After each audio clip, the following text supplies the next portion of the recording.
All right, if you could try to take your seats, please, so we don't have people standing in the aisles. Thank you.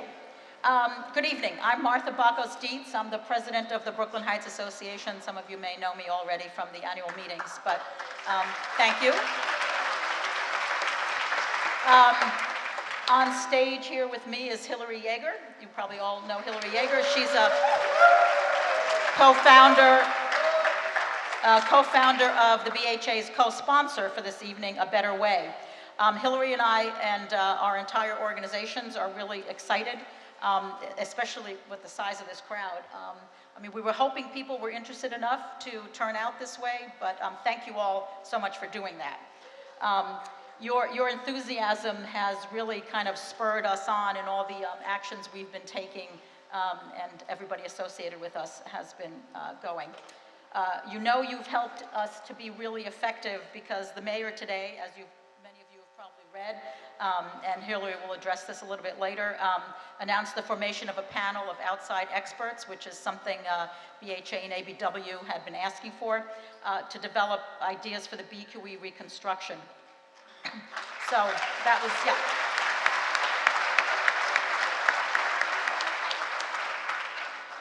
We're here tonight to summarize the work we've done, to hear from our local elected officials, and we are incredibly appreciative for their presence tonight,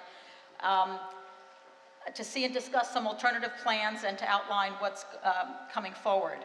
I'd like to acknowledge the electeds that I see here right now, which are Council Speaker Corey Johnson,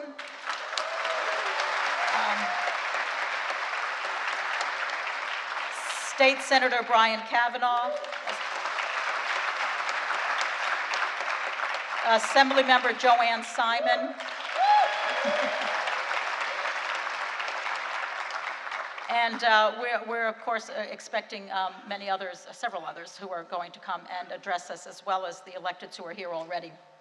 I'd also like to say thank you and welcome to the representatives from the other neighborhood associations that both of our groups have been working with over the past few months.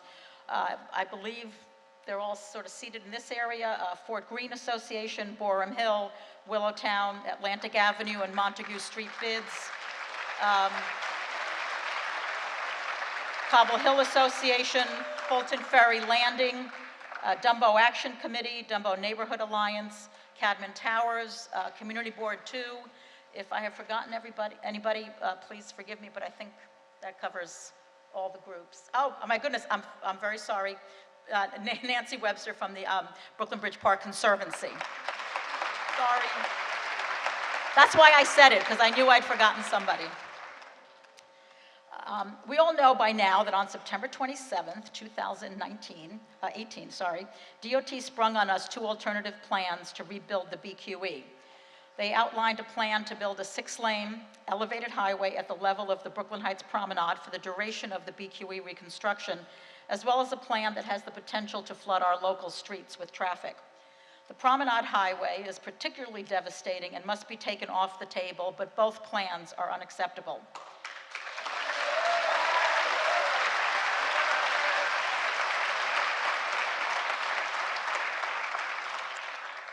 Oh, I would like to acknowledge, before I continue, Comptroller Scott Stringer, who's joined us. Thank you.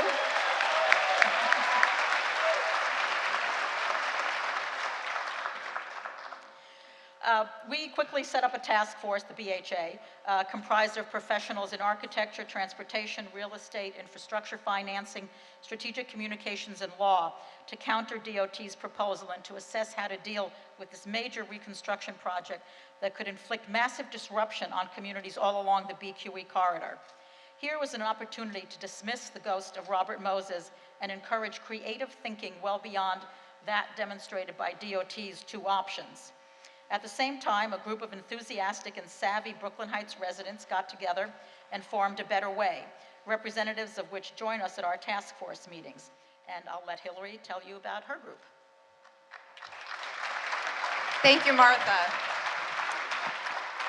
Welcome to our friends, neighbors, supported, and especially our elected officials who made the time to be here tonight. just want to say, wow, this is amazing. Again, it's so exciting to see so many of you here who stop us on the streets and have questions for us, and we know how much you care about this issue, and so thank you for making the time to be here. My name is Hillary Jager, and I'm a co-founder of A Better Way. We are a grassroots, nonprofit community organization whose sole mission is to work to find better alternatives for the BQE project. We, like you, are parents and neighbors and friends, professionals, and we came together in the immediate wake of that September 27th, 2018 hearing. And while our initial rally call was to save the promenade, and I saw a couple of those now relic buttons tonight, we quickly realized that our mission was far greater and different. We've been urging the city to ask a different question, not how do you rebuild a Moses-era highway, but what should we rebuild? What should we rebuild that will both meet the transportation and mobility needs of New Yorkers, but also address environmental concerns and the need for shared open space? Essentially, given the scope of the project and a $4 billion price tag, how can we turn this into an opportunity to build something that will leave all New Yorkers better off, rather than waste the money on a temporary solution that will just enforce the status quo?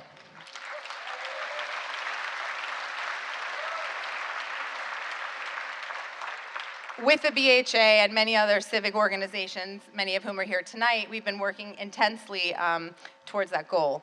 And before I go any further, I just want to start the night by saying thank you to all of you. Again, thank you. We are here because of you, because of your unified opposition to the plans the DOT put forward in September, because of your commitment to finding a better alternative, because of the time and thoughtfulness you have all devoted to writing letters and emails and making phone calls and standing in the cold on the promenade and to protest. You really have stood up and raised your voices, and it matters. I spoke up at the December 27th hearing, kind of in a moment of, feeling the spirit had moved me, and I had to say something at the end. And I said that I had the confidence in this community that we would come together and fight these proposals with everything we have. Not because we resist solving the problem. We know there is a problem that needs to be fixed.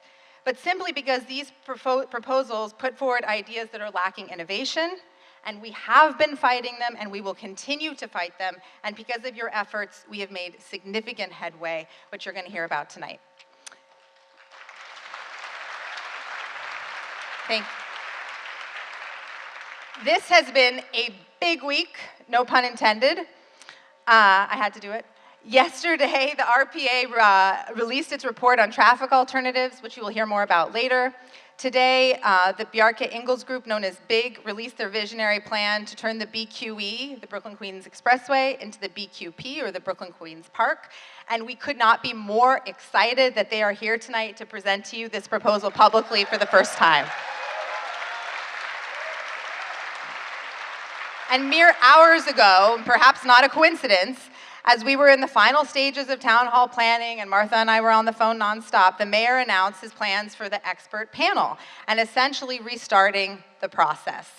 All of these developments are connected. They are all due to the hard work of this community. And while it is exciting to see this momentum build, I want to remind everybody that the fight is far from over and your continued engagement is critical.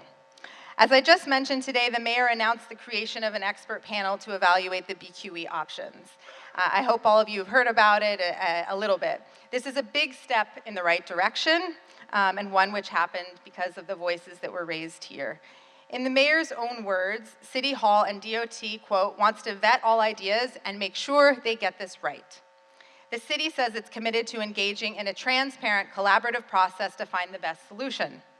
Commissioner Trottenberg acknowledged the hard work and engagement of our community when she noted, quote, community members and stakeholders across the city have come together to propose new ideas and call for fresh thinking on the BQE. This new panel represents an important opportunity to create the best plan possible with community voices heard throughout. Today, Sabrina Gleiser, another Better Way co-founder, and I sat in a room with representatives of City Hall who reiterated that they, quote, want to turn the page and start the process over and take a fresh look at the project. We believe, yes.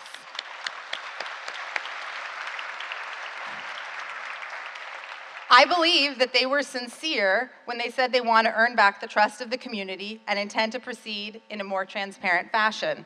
We discussed our ideas with them regarding what effective community engagement would look like, and we are asking you to continue to raise your voices so that we can really hold them to this and have a better process going forward.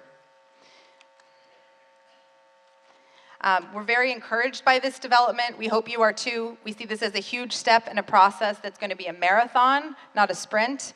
And we know we can count on you to continue to show up and for joining the efforts and for fighting for a better BQE.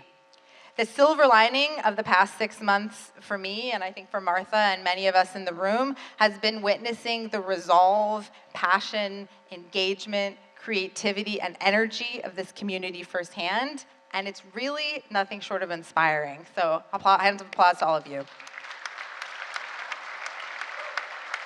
I'd like to take a moment to acknowledge the representatives from City Hall. I believe there's some here in DOT who are present this evening, and to thank the Mayor, Commissioner Trottenberg, and the DOT for taking this important step. We look forward to continuing to be a part of this process for the betterment of not just the neighborhood, but of the entire city.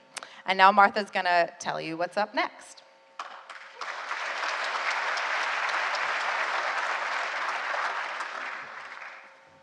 So we have a full program for you on the BQE reconstruction, which we see as the most consequential development to affect this area in decades.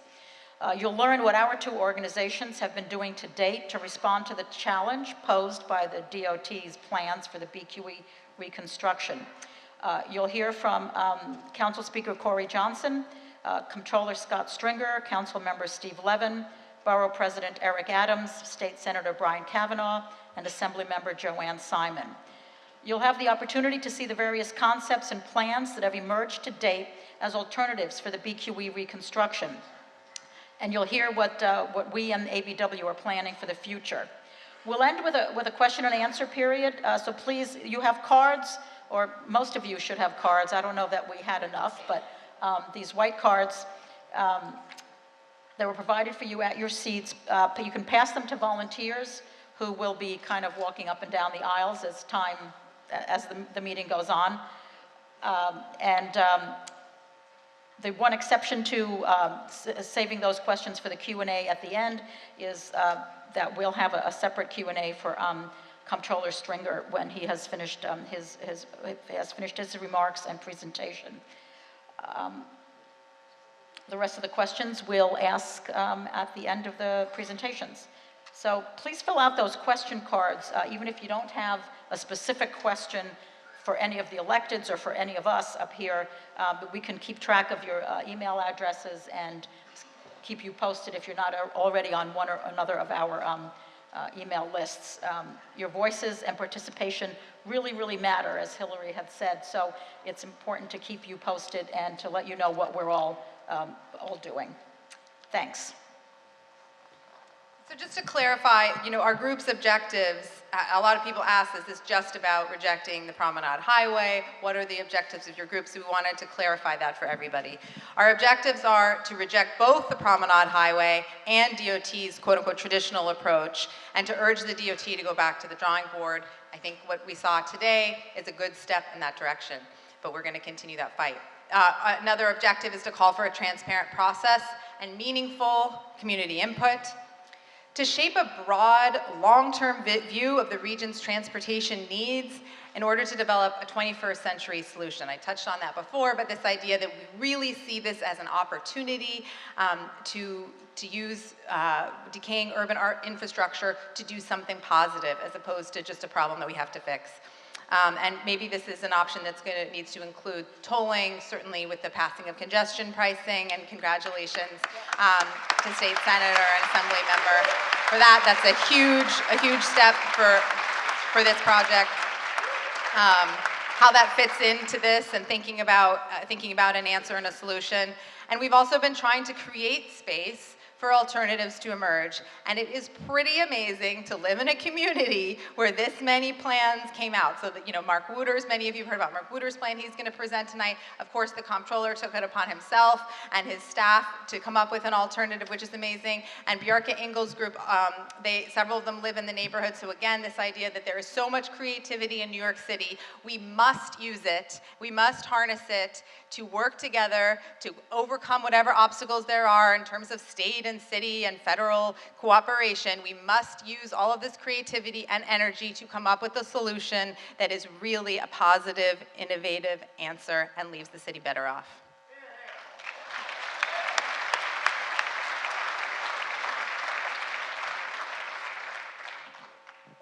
In order to reach these objectives, the BHA worked with an architect and urban planner, Mark Wooters, to develop an alternative to the DOT's Promenade Highway that addresses the traffic problem during the construction period without destroying our neighborhood.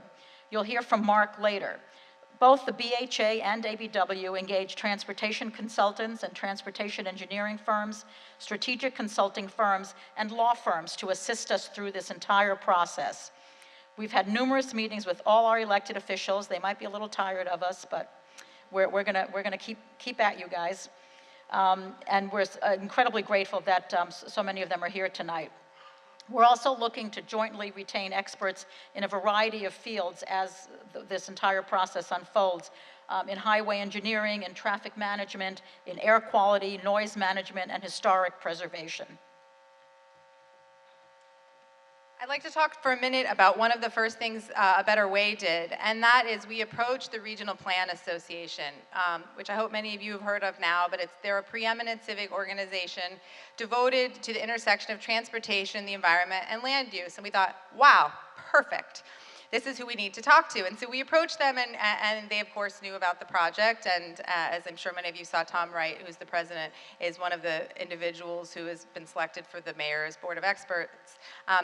But we went to them back in October and said, can you help us look at this problem? The DOT had two gating assumptions, right? They said, we have to stay within our lane. And I think the BHA plan address that, like what if we literally move the lanes? And we were taking the tack of the other gating assumption was, do there have to be 153,000 cars? Or do we have to build for that again? Is that where the future is going? And so we talked to the RPA and we asked them to help us with this question. In other words, we asked them to look at what would need to happen in order for 5 or even 4 lanes to be built. Because if you're building for 4 lanes or 5 lanes, new alternatives are going to emerge, right? Just practical, this is like basic spatial understanding. And you're seeing a real change across the country around transportation and the desire to curb carbon emissions. And so this is kind of the perfect time to think about these things. So we talked to RPA, they agreed to work on this project. They spent the last about 4 months working on a report. The report, I promise this was coincidental, was published yesterday. It's here. It's dense, but it's fantastic. And if you would like a copy, you can pick one up on your way out. It's also available online to read. And we have representatives from the RPA and people who worked on the project, the report here tonight to answer questions at the end if you have any. But I just want to highlight their conclusion, which was that there are scenarios, realistic scenarios, including congestion pricing, which could impact traffic to the degree that we would only need to build a 4-lane highway. And that's fantastic, because then maybe we have new options we can work towards. So have a look at this. So now we're going to move on.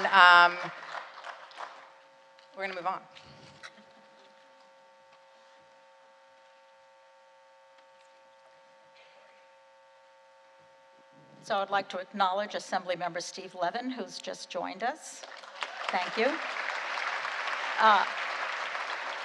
Steve, I'm sorry. My apologies. Yes, I know he's the council member. I misspoke. Steve, we're ready if you'd like to come up to introduce, to make the first introduction. We all know Steve Levin. We appreciate the support he has shown the community. And I'll let him speak. Hi, good, thanks for coming. Hi, everybody. So thanks so much for coming out. This is amazing turnout. And, you know, this community has really activated over this issue and really highlighted what it means to be a community when talking about large-scale infrastructure in our city and how we can have community-based planning that is inclusive, that is innovative, that is looking to the 21st and 22nd century, not the 20th century. And that's what we need to do. And so I'm really thrilled that the Department of Transportation and the de Blasio administration announced today that they're going to be setting the previous plans, the innovative plan and the traditional plan, to the side, and really engaging with experts, engineers, architects, builders, to talk about and think about what is the most appropriate way to move forward in a way that is respectful of not only the Brooklyn Heights community, but all of the surrounding communities and all of New York City. And it's my great honor to introduce to you the Speaker of the New York City Council, who, right when he heard that this plan was being put forward, reached out to me, asked if there were any resources that the council could bring to look at this question. And in addition to that, he's put forward just a couple of weeks ago in his State of the City address a innovative plan around how we move New Yorkers around our great city in the 21st century. And it's called Let's Go, and it calls for, among other things, the city takeover of the MTA. Sounds like a good idea. But there are a lot of other great ideas in the plan, so I suggest you Google it and check it out. But the idea here is we have to do smart planning. We have to do real infrastructure. We have to really get the best ideas that are out there, and to also engage with the community in a real and meaningful way, presenting us with option A and option B when both option A and option B stink is not a way to move forward.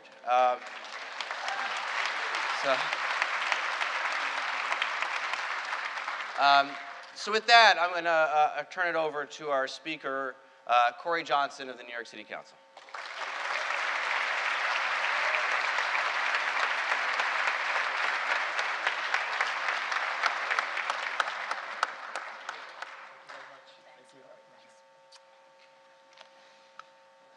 Good evening. It is a crowded church. I want to thank, yes, that's a good thing. I want to thank the Brooklyn Heights Association and A Better Way for organizing this incredibly important meeting. I am honored to be here. As many of you know, the advocacy of the Brooklyn Heights Association in the 1940s is what brought us the promenade. And yes. And I'm not telling you anything you don't already know, but the promenade is a true New York City treasure. It is a beloved public space, and one that is absolutely worth fighting for. So for those of you that don't know me, Steve just said, I'm Corey Johnson, Speaker of the City Council, and I'm here tonight because the City Council is integral to whatever project ends up coming to light to move forward. And I wanted to introduce myself to let you know that I am committed to this community and making sure we get this project right.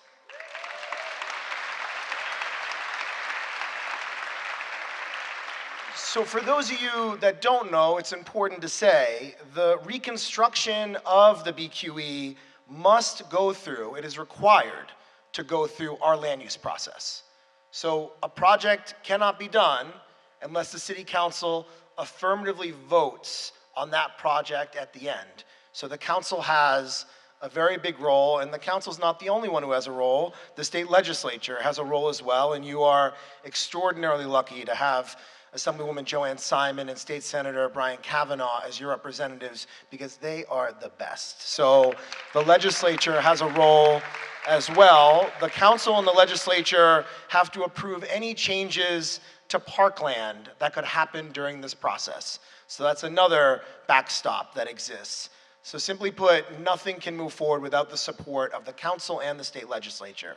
And so I can assure you that Councilmember Levin and I will make sure that any plan that the council approves will reflect our shared goals and values. I think we can all agree we're at a point in our city where we need to have real discussions about transportation. And I think we can also agree that as a city, really as a region, that we have failed to keep up with the capital needs of our aging infrastructure, which has put us in this situation.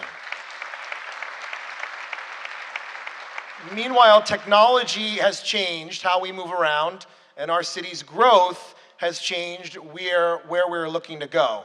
Against all of this backdrop, we have another big change coming, which Hillary mentioned how it would impact this, which is congestion pricing. And a lot of the details are still being worked out, but we know that congestion pricing is going to dramatically change how drivers use our streets, our bridges, and the BQE. So how we rebuild the BQE will say a lot about how we think people should move around as a city in the 21st century. And I believe, and I've said it many, many times, that we need to deprioritize private cars and trucks and reprioritize people, public transit, and open space. We need to break the car and truck culture in our city. That is how we create an inclusive, environmentally sustainable, and economically healthy future. And as Steve said, I recently put out a report about how we can get there. It is called Let's Go. I'm going to read all 104 pages to you right now. No, you can look it up online. Have fun. It's very light reading. And I welcome you to read it. The report is very detailed and very specific, and it lays out exactly how we can achieve a future that is inclusive, environmentally sustainable, and economically viable through prioritizing transit. When it comes to the BQE, I do not believe that rerouting 6 lanes of traffic to the promenade for an estimated 6 years of construction is a viable solution.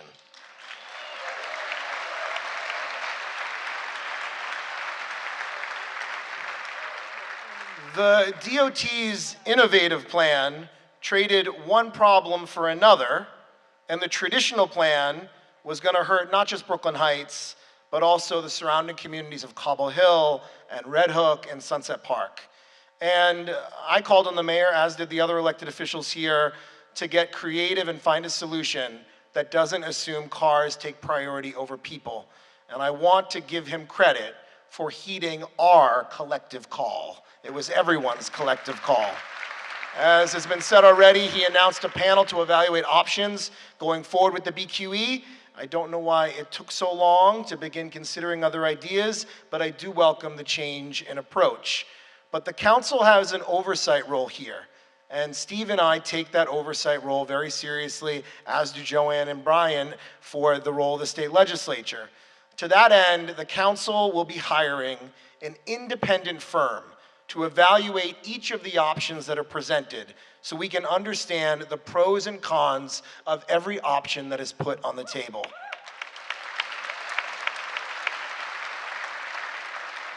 We will involve the community by providing this analysis as the process unfolds so we can hear what everyone has to say.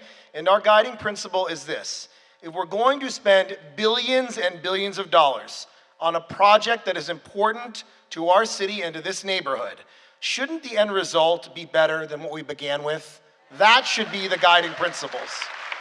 So let's not assume that the best way forward is the old car-centric way. Our city needs to get creative. The community, all of you in this room, have already shown fresh ideas about how we can approach this problem. I want to thank BHA, I want to thank Peter Suter, I want to thank A Better Way, I want to thank the RPA, I want to thank Comptroller Stringer for his innovative plan, I want to thank Bjarke Engels Group for bringing their ideas to the conversation.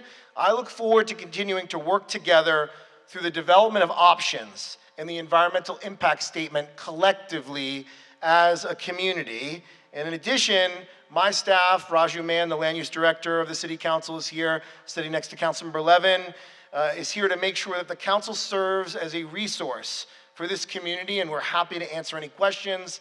In closing, I want to say that the council understands how important this issue is. We understand that we need to get it right.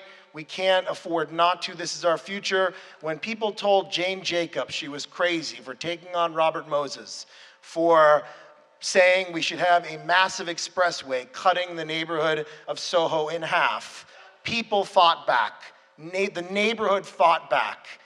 Instead, this community got a Robert Moses BQE in some ways, but it shows the power of grassroots community organizing. And I really believe that the reason why you have seen these great innovative plans that the comptroller has put forward and other folks have put forward, and the reason why you had the announcement of the panel and commission today, and the reason why the Department of Transportation has said we're hitting the reset button and starting over, that just didn't happen because a few of us said, this doesn't make sense. It happened because of community organizing. It happened because all of you were in this room. It happened because of A Better Way and the Brooklyn Heights Association. It happened because when people get together and organize and get creative, government must listen.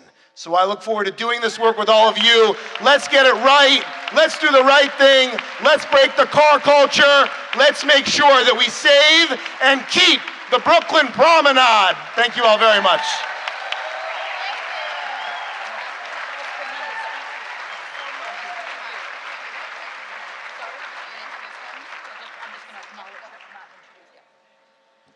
Thank you so much. That was really rousing, and we will.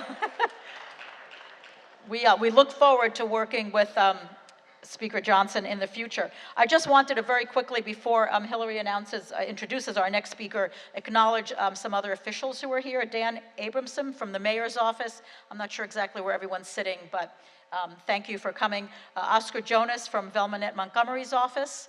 And Dan Wiley from Nydia Velasquez's office. I've seen Dan here, but thank you all for coming. So tonight, among many pleasures, it is one of my distinct pleasures to introduce Comptroller Scott Stringer. Born and raised in Washington Heights, Mr. Stringer was elected to the New York State Assembly in 1992, where he represented Manhattan's West Side for 13 years. In 2006, he became Manhattan Borough President and was elected Comptroller in 2013.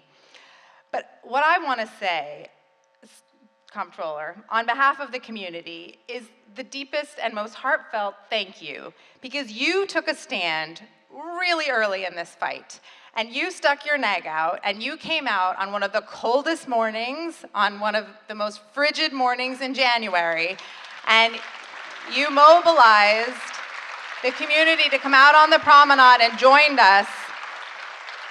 And that was a huge turning point in this fight. And really, that morning happened because of you.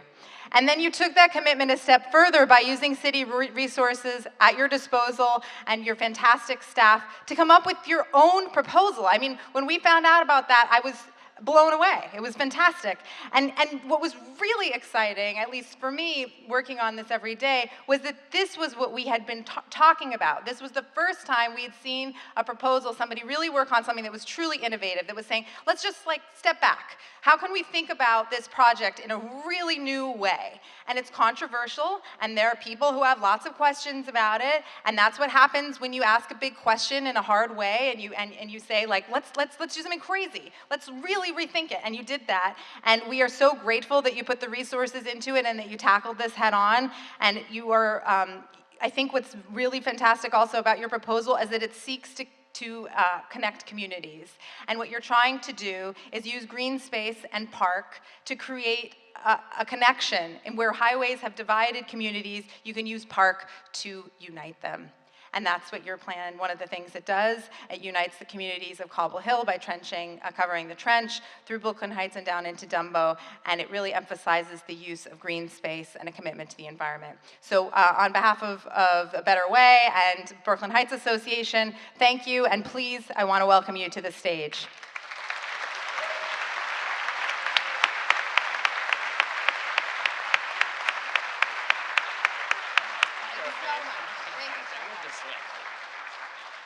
Wow, what an introduction. Good evening, everybody. I want to first thank Hillary Yeager and A Better Way and Martha Dietz from the Brooklyn Heights Association. I want to thank everybody in this room for everything you've accomplished. And Hillary, thank you for that wonderful introduction. Let's give them a round of applause tonight.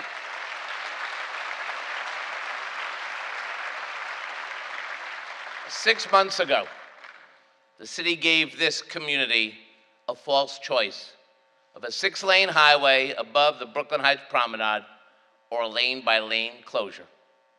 You said, let's think about people in parks, not cars and trucks. You rallied 500 strong on the coldest day of the year and made it clear that the top-down 1950s Robert Moses-style planning agenda had to be broken.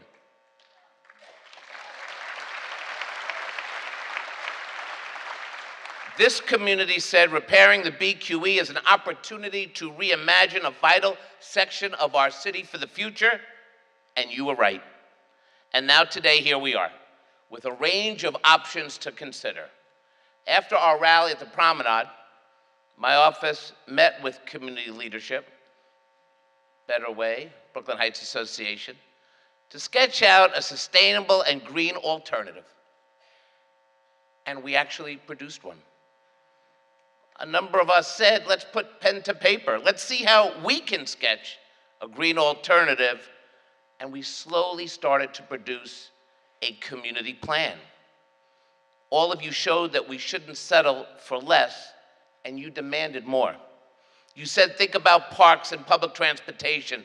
Can we actually create a real greenway? So we came up with a plan that addressed the need for serving freight traffic while also expanding green space. Our plan would convert a 1.8-mile section of the BQE from the Brooklyn Bridge to Hamilton Avenue into a truck-only highway. We thought about decking over the Cobble Hill Trench and create a new linear park or greenway that integrates seamlessly into the existing promenade.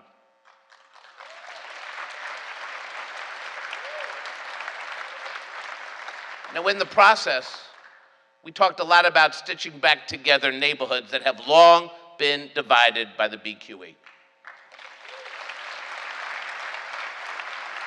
And with the money we save, we want to invest in more and better public transportation because that's the future of our city.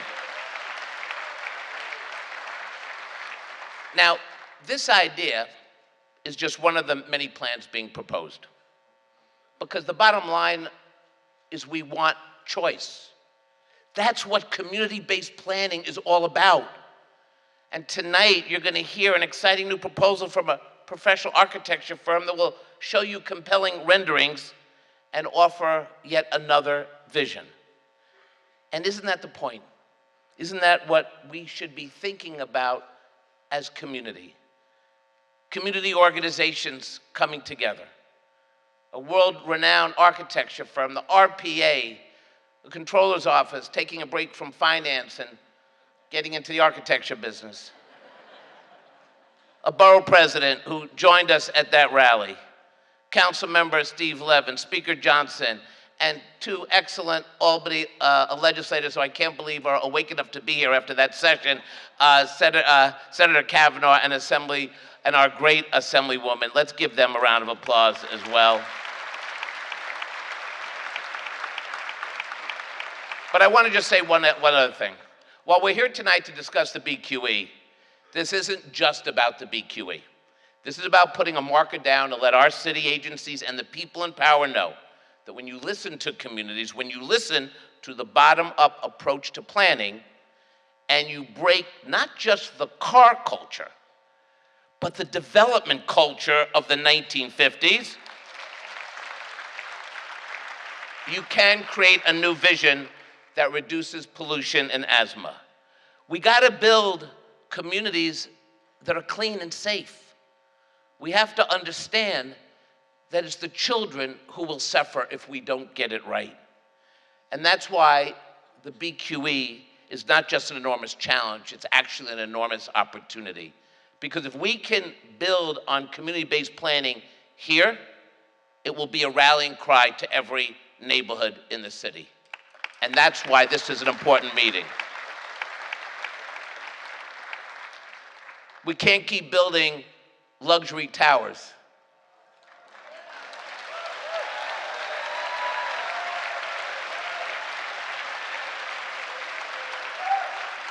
And rezonings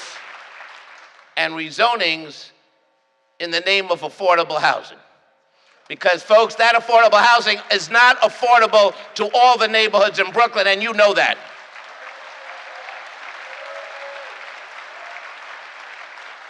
So we got to think big. There's a lot at stake. We want a city for everyone to be able to afford to live here. There are people who built the neighborhoods here when no one wanted to live here, when no one wanted to invest here. And the very people who built up our neighborhoods are being forced out. The next generation of New Yorkers who come here or were born and raised here, they're being shipped off to places like Idaho and Iowa. Many of you know I have 2 young children at my age, 7 and 5, 2 boys. No, they really are my children, not my grandchildren. I know what you're thinking. And I tell you about them because I want them to be New Yorkers if that's what they want. I want the seniors who built our city to stay in New York if that's what they want. And we want a transportation and development plan that reflects the future of our city. Thank you, Hillary. Thank you, Better Way.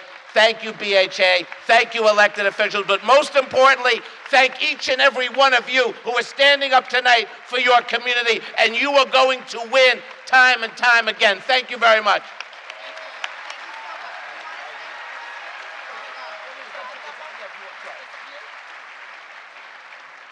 So we said, does this microphone work? So we said that the comptroller has to leave. We have a Q&A section at the end, but if we could just take 2 questions from the audience.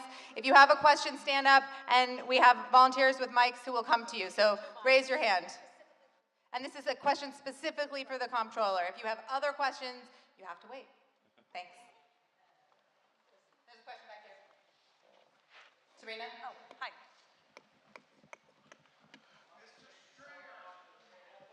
Wait, hold on. Please hold. There's one here. We'll get you a mic in a second. There's one question right I here. realize we haven't seen the drawings. I saw the drawings in the local paper. If it's going to be a truck-only highway, what happens to the cars? Well, that's the million-dollar question, and here's where we think. First of all, it's important to understand that those cars are where those cars are traveling today. 45% of car trips are going to or coming from the Brooklyn and Manhattan bridges in order to avoid tolls. With congestion pricing, that's not going to be an option. And many of those car trips will be erased altogether or diverted to the U-Carry tunnel. Now, beyond the U-Carry tunnel, the vast majority of the triple cantilever trips are for local travel within Brooklyn or Queens. And for trips along the Brooklyn waterfront, we do have a G train and the R train, and we have to develop even more travel routes and bus routes. We have to make key investments with the money we save in reorganizing the bus system for this to work. And lastly, traffic does follow an iron rule. If you build more highways, you get more cars. You eliminate highways, you get fewer cars. And that is something that we have to fix. But again, we came up, and by the way, our renderings are Controller Office 1980 renderings, although our staff is brilliant, but we don't have the resources. But one of the things we said when putting together the plan was, this is really not our plan. This is an option for consideration in some form or fashion. So when I hear other ideas, I go, that's right, I like that idea. When I met with Polly Trottenberg, and by the way, she, the DOT commissioner, brought us right in, listened to what we had to say, and she said, okay, this is an option, we're going to study it. I hope tonight you're going to hear other options, and if this community says, you know, Scott, stick to protecting the pension fund and the finances of the city, your borough president days are over, I will smile if we have a plan you all want.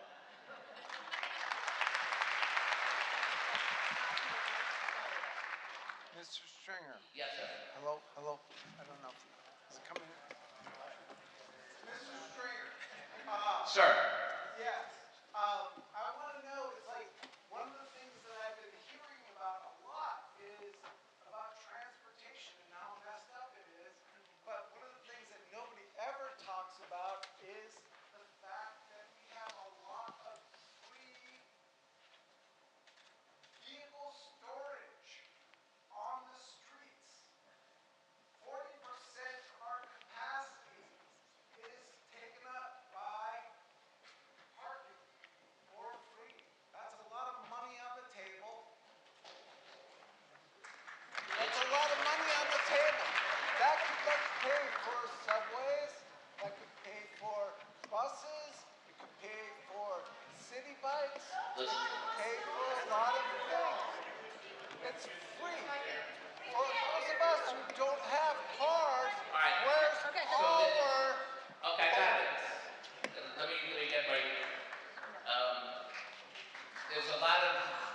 according to your question, there's a lot of vehicle storage around the city, which is taking up space and costing money, and you're absolutely right. So, but let me just, in concluding, so you can hear the plans, let me just say this. I fundamentally believe that the only way you get to do big things in the city is by really listening to the community. And sometimes when we do these town hall meetings and come on the call, we have a huge audience and people want to ask questions. I believe that the community-based organizations, the local elected officials, we are going to have meetings. We're going to schedule more meetings. We're going to have meetings to have meetings. You know why? Because we're going to arrive at something very powerful, and maybe along the way we can address some of the transportation issues we face beyond the BQE. And in here tonight, I am convinced that we're onto something very special. Thank you all very much. It's great to be here. Thank you.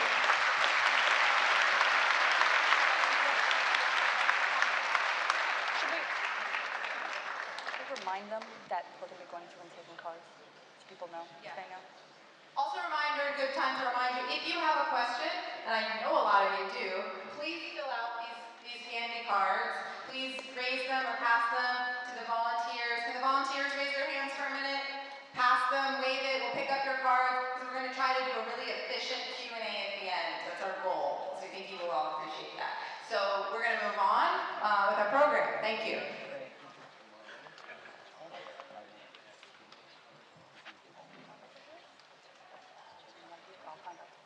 BHA and ABW have consistently called for forward-thinking solutions to the reconstruction of the BQE, and particularly for solutions that go far beyond what Robert Moses conceived in the late 1940s.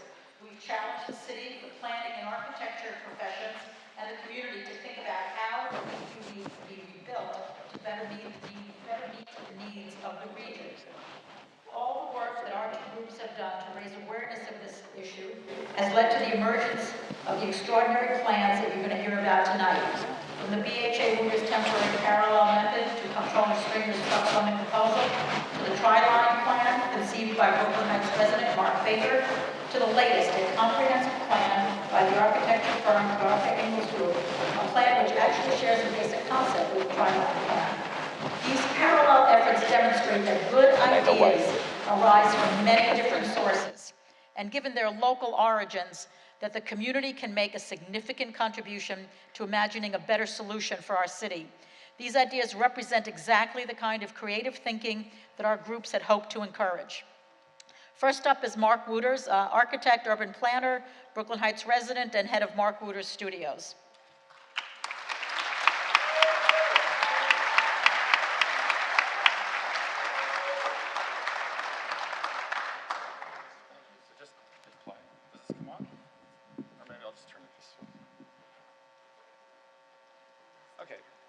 Thank you. It's been a pleasure working with the community. We work with communities all over the world. Can you not? There we go. So we work with communities all over the world. We've done award-winning master plans in Washington, D.C., up in Canada and Jamaica, Queens. And some of our work even takes us, we're now helping in Puerto Rico in long-term recovery efforts, in Coney Island after Hurricane Sandy with NYCHA. So that's just a brief introduction. But what we really wanted to address was the blue line, which is the scope of the BQE work. And it's a direct response to the 6-lane elevated highway that we wanted to take on, using DOT's criteria. It's putting 6 lanes next to people's bedrooms and then demolishing the promenade. And we thought that that was really the thing that we needed to address in our proposal. You see the red line is the promenade. We noticed there is a green strip of land that is owned by the New York City Park System. The 6-lane elevated highway requires using New York City parkland in order to build it.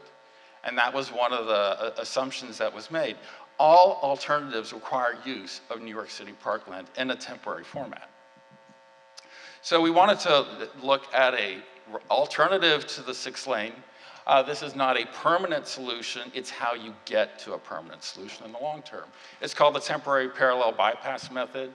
It uses, in yellow, you'll see below the promenade, a bypass that runs next to the BQE. And you'll see then there is a second temporary parallel bypass also in yellow between the Brooklyn Bridge and the Columbia Heights Bridge. You'll see that there are these three areas in purple, which there are these tight, constrained areas. We're using DOT's traditional lane-by-lane replacement method in these short, concentrated areas. There's also a green area that's built on dirt, where we think a simpler construction method could work. I want to take you on a quick, more detailed tour in a three-dimensional model that you'll see come on the page. This is just above Brooklyn Bridge Park. And you'll see the triple cantilever coming into view. This long green stripe is one of the sound berms. They're meant for sound attenuation. And you'll see the triple cantilever coming into view. The promenade up at the right, on the left, hundreds of thousands of people from all over the world visit the promenade. There are also hundreds of thousands of people from all over the world who visit Brooklyn Bridge Park. But we noticed between the two, there is a sliver of land that is seldom visited. It's a parking lot that very few people go to. And we figured, well, it's next to the BQE, why not use that as a place to put a temporary highway? It's behind the berms. And here it is under reconstruction. And we think it might be a very appropriate place to use as a construction point, rather than demolishing the promenade that supports our local businesses. So we can fit in on 2 levels, 3 lanes of traffic in each direction, which meets DOT's initial requirements of traffic counts. We can put a screen wall, a sound wall on it, so that the park still is protected from sound. And you can see that all of the traffic can be put on the temporary highway, and that allows us to rebuild the triple cantilever as DOT has requested. Here is a more detailed view. You can see the promenade at the top left will remain open, and it will remain open through most of the construction period. You can see that our plan allows construction access to the triple cantilever while the temporary bypass is behind the berms. We can put some concrete retaining walls behind the berms to make certain they remain stable, but they may be modified. But the important thing also is that Brooklyn Bridge Park, all of the open space in the Brooklyn Bridge Park remains open to the public throughout the construction process. So we get a great promenade and a great Brooklyn Bridge Park throughout the construction process. I want to talk about the construction methodology just a little bit more. And we're going to flip around, and here you can see cars are on the yellow temporary highway, and you can see there's cranes that are demolishing or dismantling. DOT has said they want to basically rebuild the wall of the triple cantilever. In their methodology, you can see the arches are going up to build the 6-lane elevated highway. And what they have said to do this is they are going to close the lanes on the BQE down to 1 lane in each direction at night.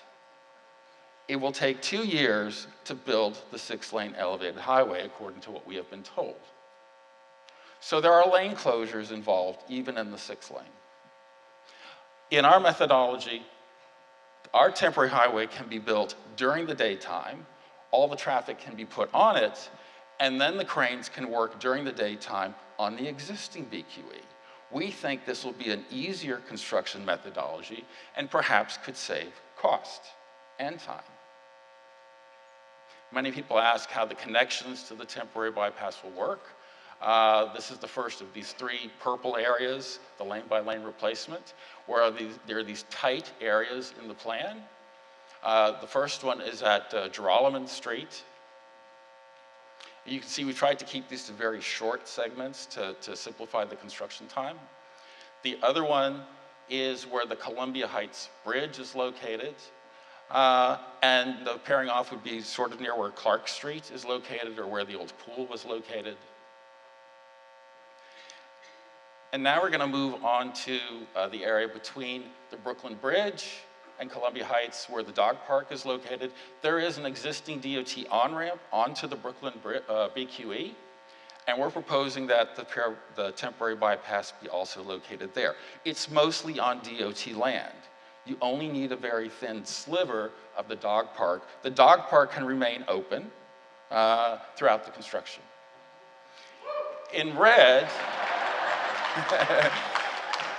in red, you'll see this is where the temporary goes. The temporary 6-lane goes right by the bedrooms of these homes in North Brooklyn Heights, and I'll show you another view of it. So here you can see an aerial. The red is the 6-lane DOT proposal. The yellow is where we would put the temporary parallel bypass, away from the bedrooms. Another thing that's gotten more recent attention is that the DOT proposal, the span goes over the Brooklyn Bridge. This is their rendering. This is a major construction project in and of itself. We are going under the Brooklyn Bridge, as you can imagine. There's also a proposal by DOT. This red loop is an exit ramp off of the Brooklyn Bridge that goes directly onto the BQE. Some people like this idea, some people don't. So I'm gonna kind of wrap up with a few points. We're gonna go back to the plan. When I started this project, we were looking at pedestrian connections, bike connections, and we looked at a lot of areas where we think there's opportunities for improvement. Atlantic Avenue, Girolamo Street, connections at Old Fulton Street, decking over the ditch at Cobble Hill is incredibly important as well. But then what we also noticed is people ask us about timing and phasing. This is an incredibly complicated site of existing conditions. There are a million things that can go wrong. And so you can't reopen a new BQE under this temporary highway until every one of those million things is done. So that 6-lane highway, the temporary one, can't be decommissioned until everything is done. And that could take longer than 6 years, as we all know.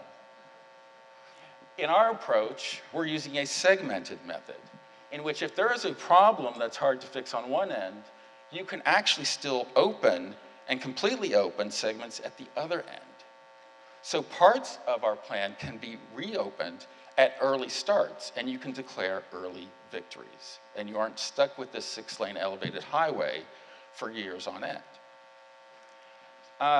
So again, this is not the final plan. This is a way to get to the final plan. You're going to see many other innovative plans. If the RPA proposal that says you can get it down to 2 lanes in each direction pans out, this becomes even cheaper than we think it'll be. So we think it opens the doors for some possibilities for everybody here. Thank you.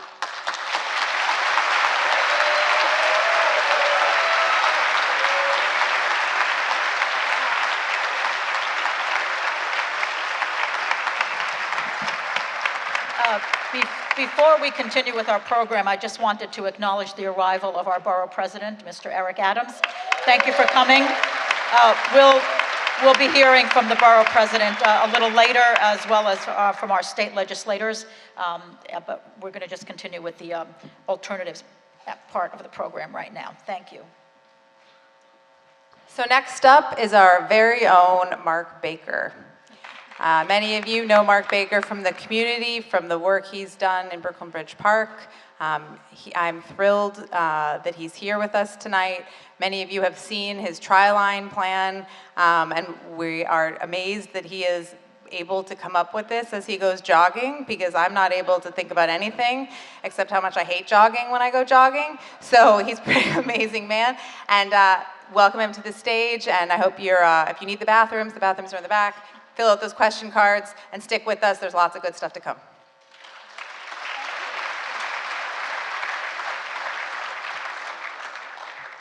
So, hi, my name's Mark Baker. I've been a Brooklyn resident for 40 years, and as many of you know, I've been involved in the fight for Brooklyn Bridge Park since the beginning. And I've dedicated both to the park as well as to the health of our vibrant community.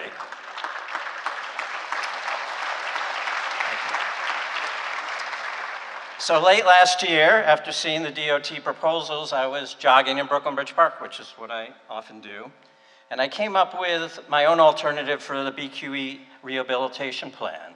And I proposed putting the BQE at grade along where Furman Street is, covering it with a box, extending Brooklyn Bridge Park over the enclosed highway, and adding at least 8 acres of parkland. And you don't get to do that every day.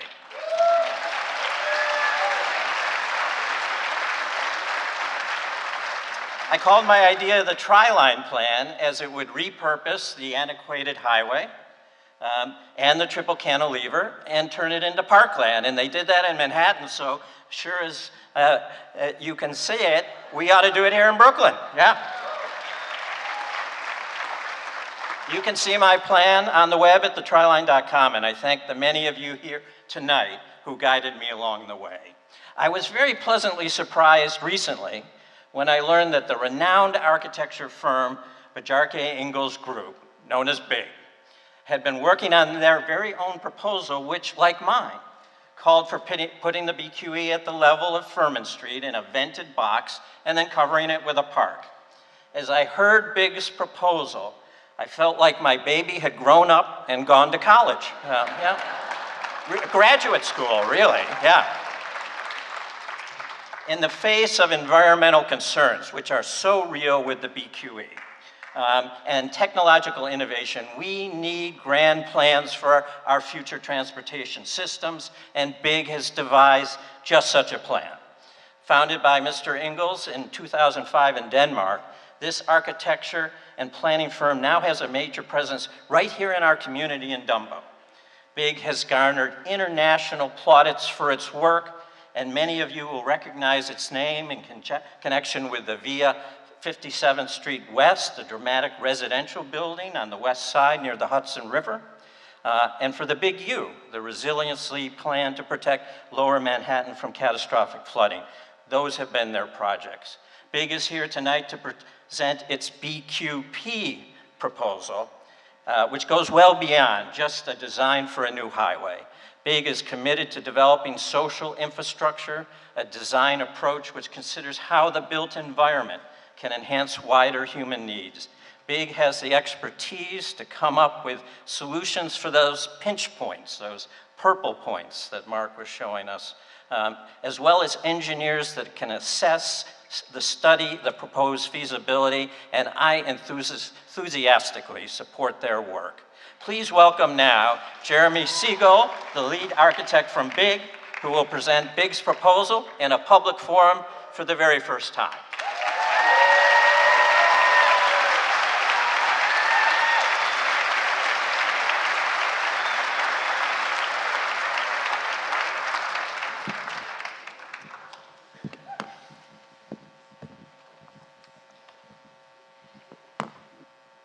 All right, thank you so much, Mark, for that very warm welcome, and good evening, everyone. My name is Jeremy Siegel. I'm an associate with BIG. We're based here in Dumbo. I'm joined by our technical partner here, Peter Gluss, with Arcadis. They are a design and engineering consultancy based in New York City and the Netherlands. And I have to say that just, when we heard that Mark Baker had been working on this Tri-Line idea, we were already a bit into our work. And we were really thrilled because we thought if the same idea develops in 2 places at once, you know there's something to it. So we're really happy that there's alignment there, and we hope there'll be alignment with you all. And before I get into kind of exactly how we arrived at the BQP plan, I just want to give a little bit of background as to how we kind of got ourselves into this. We are about 250 people in Dumbo, to the Manhattan Bridge. Back there, we are architects, urbanists, landscape professionals, researchers, and we work on a kind of wide range of projects. A lot of us live in the neighborhood. I myself live on Willow between Orange and Cranberry, so I use the Esplanade every day. Bjarke, our founder, lives in the neighborhood, and a whole lot of us are here. So we've been seeing the development of the project. We've been watching with bated breath. And at a certain point, we sort of looked at it and thought, we think about waterfront and coastal infrastructure so much. We've been working on the Big U for the last 6 years. I've been directing that work since Hurricane Sandy and the Federal Rebuild by Design effort that's looking at several miles of coastline along Lower Manhattan. We've been working with the communities of the Lower East Side for those 6 years, really understanding how we can create resiliency, but also better connect the neighborhood to the waterfront, how we can work with the highway and sort of improve access. And we've been working on a whole range of other kind of infrastructure and master planning efforts around the country and the world, together with Arcadis on some. So it's something that really kind of runs in our blood. As I said with the Big U, it's been 6 years, and so we're no stranger to interagency coordination, working with the community, understanding how community needs and desires can shape a big infrastructural plan.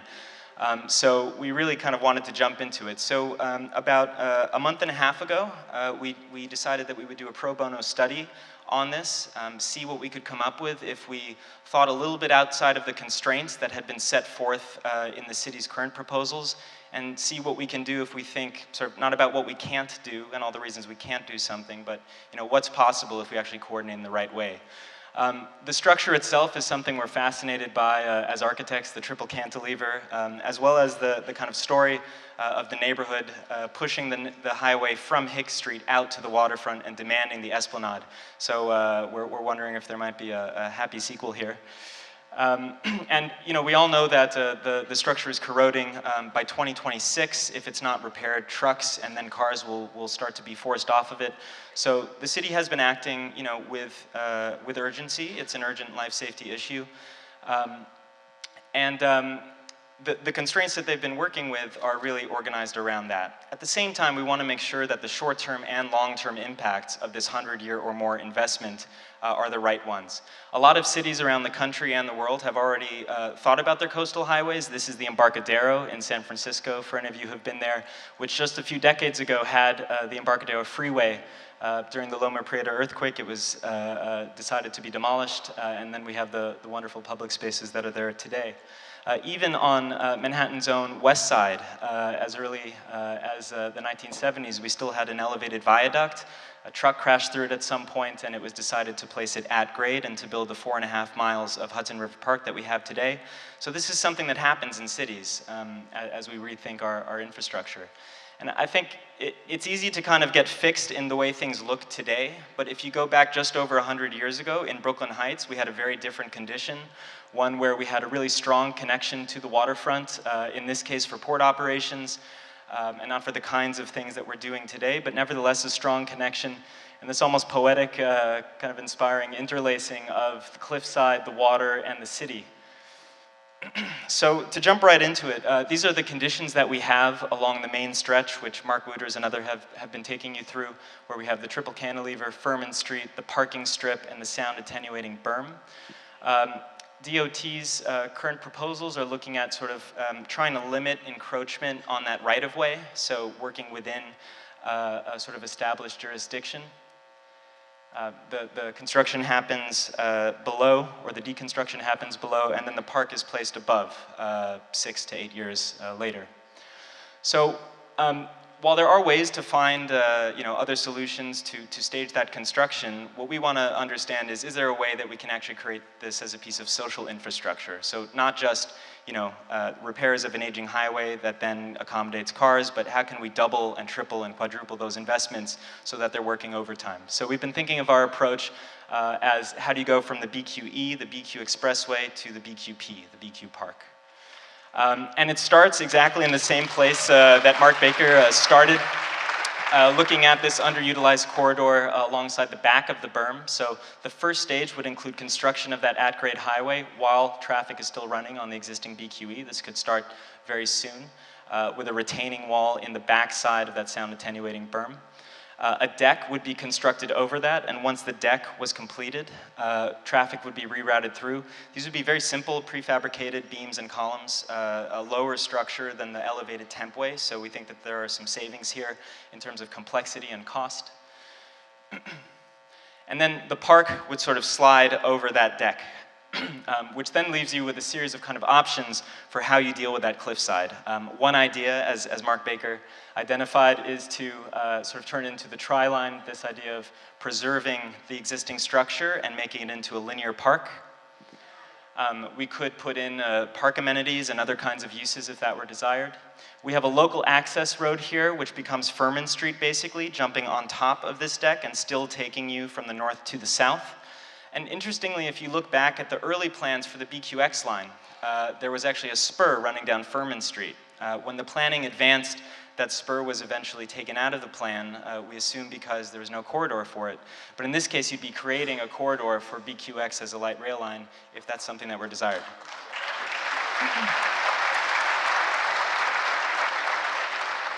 And in the case that the BQE cantilever itself is deemed unfeasible or too costly to sort of repair and preserve in place and make into a park, there are other options for how we could reconstruct that cliffside. One, just sort of community and neighborhood uses at either end of the park. Another, sort of getting rid of the more troublesome parts of the structure and making it into more of a landscaped condition. Or another, interestingly, when you take the BQE and demolish it, you can actually take the rubble, crush it up into compact fill, and then use that as fill for a new stabilized slope that would bring you down from the heights to the park. We are displacing some parking along this route, so we could find space for it. We could either accommodate just the parking in the park or more parking for the neighborhood, if that's something that we're desired. We're really trying to put a menu of ideas out here. So this gives us this kind of menu that we can mix and match. This is the existing condition. Yeah, I think the audio playing right now is the audio we're recording just along Furman Street. If you can hear it, it might be a little bit low. And I'm not sure if the audio is playing, but we also took some audio down at Pier 6, where we're further away from the BQE, and you get the sense that this is how it would now be capped. We can take the emissions that are coming from it and treat them, filter them. We have space for north-south mobility, as well as 10 or more acres of park that are now continuous with Brooklyn Bridge Park.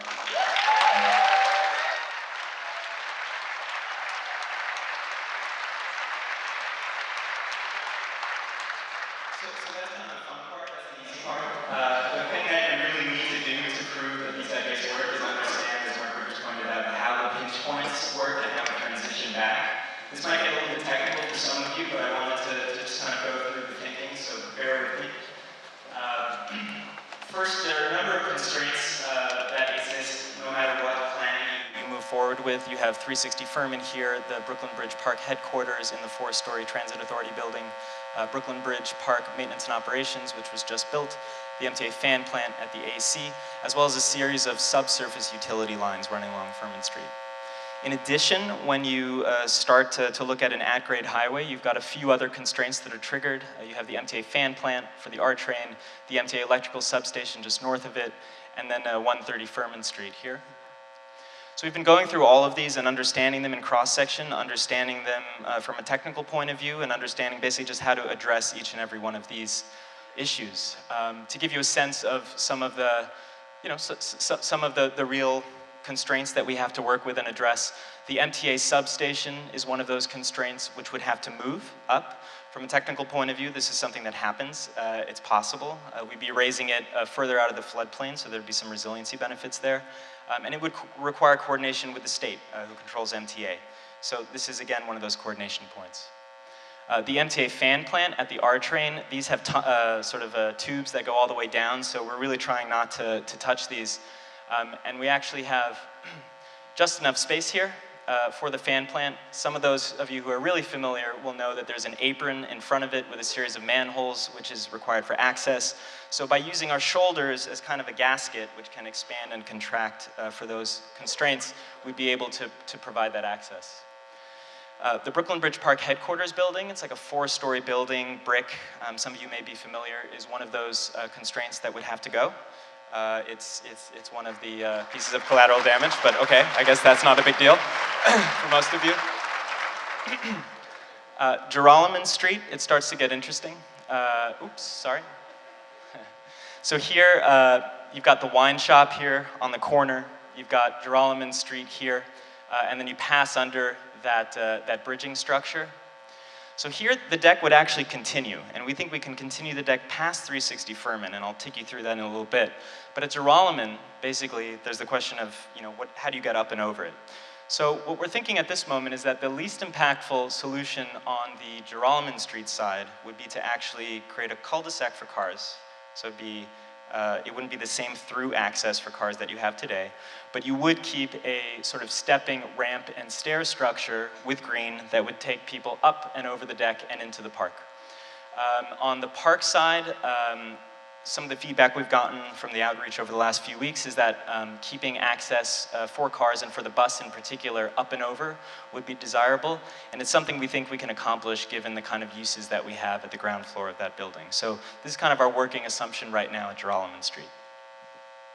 At 1 Brooklyn Bridge Park, this is the condition that you have today, where you basically have 3 stories of parking, and then you do have a lobby, a wine shop, a couple things on the edge, but basically the base of this building is parking. So in the current plan, there would be a temporary elevated structure. This is the city's current plan. A temporary elevated structure that would be built in front of the first several stories of residences. The structure underneath would be reconstructed, and it would go back to some kind of condition that might be similar to today. What we're looking at is a lane-by-lane deconstruction and reconstruction, where we would start with a southbound lane. We'd create the first half of a box, which would sit next to the building. We would either route north and southbound traffic through that box, or another thought we've had more recently is that because we're building this box, we could actually get a little more capacity by stacking it if we're able to solve the transitions at the ends. So this might be a solution for getting more throughput during construction, which we've heard is a concern of a lot of people who live in this area. But the final result would actually be a new ground level for 360 Furman. And we know that this can be a little shocking or difficult to digest sometimes, but if you understand the base of this building, what you'll see is that you're actually creating a new ground level. The lobby would be pushed up to the 2nd or 3rd level, and basically the residences would no longer be looking onto or hearing or smelling the highway. They would be looking onto a linear park.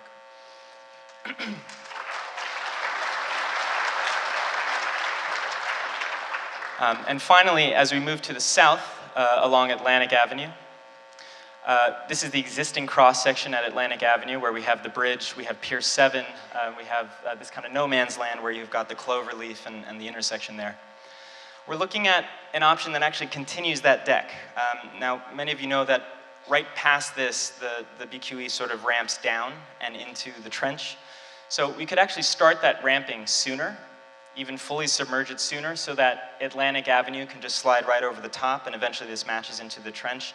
And this basically allows you to create a new intersection which is completely continuous. So as you walk down Atlantic Avenue, you're walking in city, you're walking in city, you're walking in city, and then you're in the park, rather than city, no man's land, park.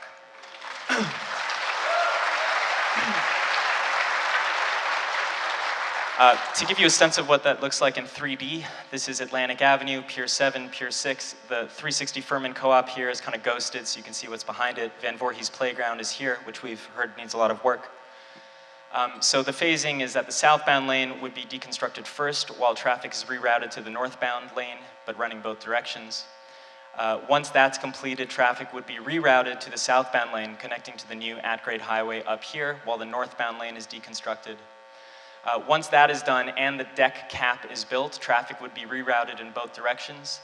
And then we would kind of jump the park over Atlantic Avenue, create a couple of opportunity zones for sort of city fabric to move through, better access for Van Voorhees playground, and we could really rethink this whole area as a cohesive unit.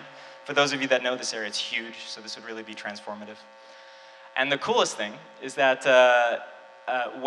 I won't say if, but when the BQE is eventually capped along Cobble Hill, we would be creating the beginnings of a linear park, which would actually stretch from first the Brooklyn Bridge to Atlantic Avenue, and then from the Brooklyn Bridge in Dumbo all the way to Red Hook, which would be quite an amazing thing.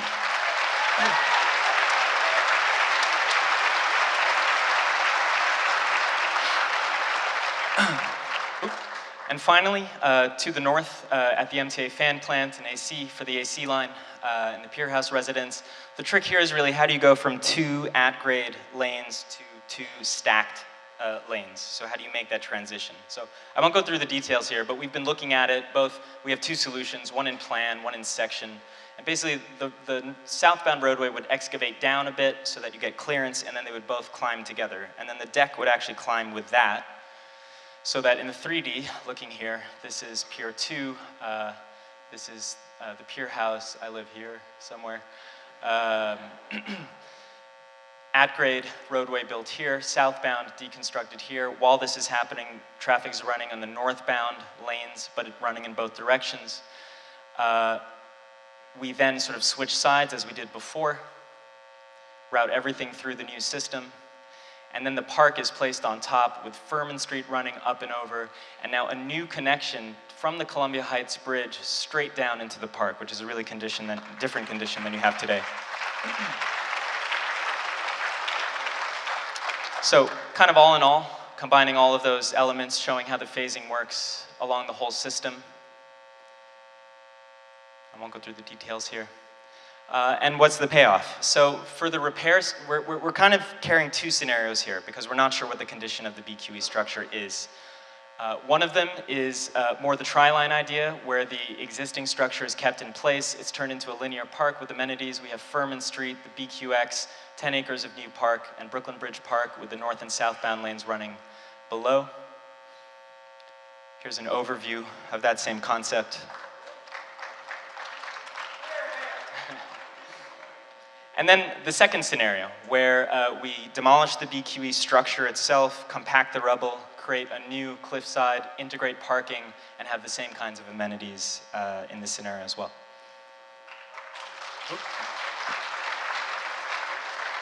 So those are our thoughts right now. First, I also just want to thank our team who's here. I think a lot of you here, maybe raise your hands or shout or something.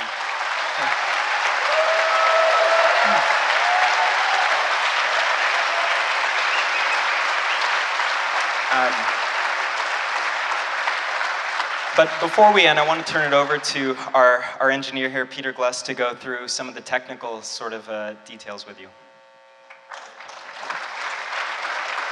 Thank you, Jeremy.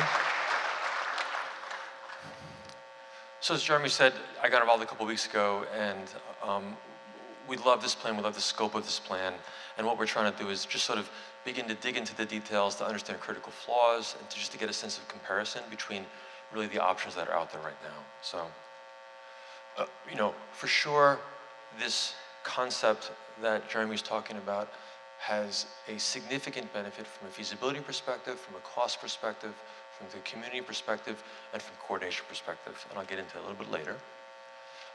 Feasibility, it's a simple structural approach. It's easier to build something at grade than it is to build something elevated, right? It deconflicts the construction from a community and an active traffic, minimizes or eliminates the temporary roadway, avoids sensitive historical areas completely, and it minimizes the parkland alienation. From a cost perspective, reduce roadway construction costs, build it once, not twice, right? When your permanent structure is your temporary structure, you save a lot of money and you save a lot of time, right? Reduce cost of structural systems, again, at grade, simplified decking, and opportunities for diversified funding and the programming possibilities.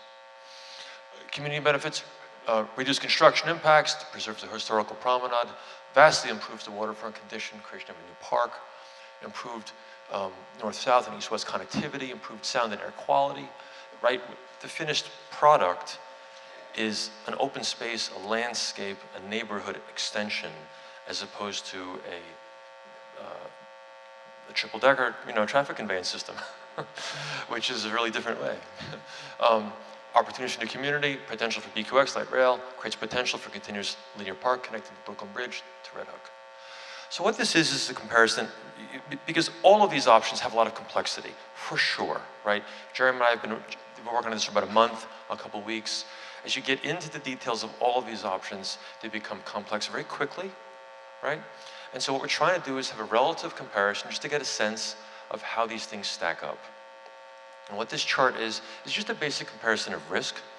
And I want to just focus on really the top 4 rows, which is about project cost, cost overruns, project duration, and time overruns. And when you take Jeremy's concept, Big's concept, and you compare it to the other 3, what you get is you get significantly beneficial scoring because the base cost is likely cheaper because you don't have to build a temporary and then a permanent, and you're building at grade and not in an elevated way, right? So that base cost starts in this way. Then the cost risk associated with the project has less of a likelihood of overrunning during the course of the project because you're not facing the same degree of complexity with construction and with staging, right? So we've seen a lot of projects in New York that have base costs and they have cost overruns because of the complexities. What this is saying is that from a comparative standpoint, this proposal really has an advantage in terms of simplifying the staging and the phasing. From a scheduling standpoint, again, when you're building the permanent and the temporary and they're converging, you get a scheduling benefit, and that's pretty significant. And so what that means is that the initial schedule might be reduced, and the schedule risk itself might be reduced because you don't have this volatile element. The base proposal involves constructing that elevated highway over the triple cantilever, partially active. We all would recognize the difficulty of doing that and the potential of disruption and the potential of schedule slippage as they try to stage that over active roadways, right? This proposal minimizes a lot of that risk. So just a bit in coordination here, cross-jurisdictional coordination, city and state. I think Mark pointed this out. The elevated decking already touches parklands, and basically what we're talking about here is having that coordination be a necessary thing, but then ending up with a product that extends the interests of parks as well as the DOT. And we believe that permitting, scheduling, design build and approvals really is something that can be used for any of these alternatives, but it's certainly consistent with the one that Big is talking about. So, with that.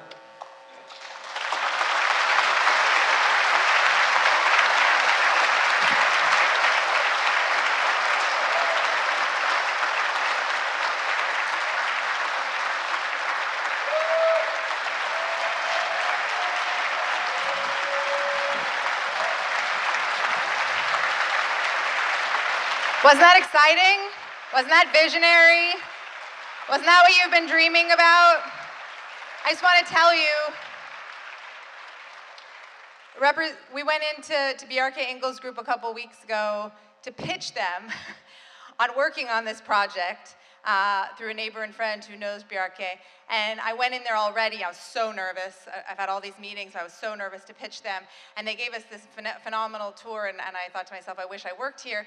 And then we sat down, and they said, we have a presentation for you. And I was like, what? And they're like, yeah, we've been working on this for a month and a half, a couple months. And I think it was the first time I've been speechless in 6 months. And I just want to acknowledge that if this is, so first of all, they did this out of their big hearts. This was pro bono, they took this on. And that is incredible.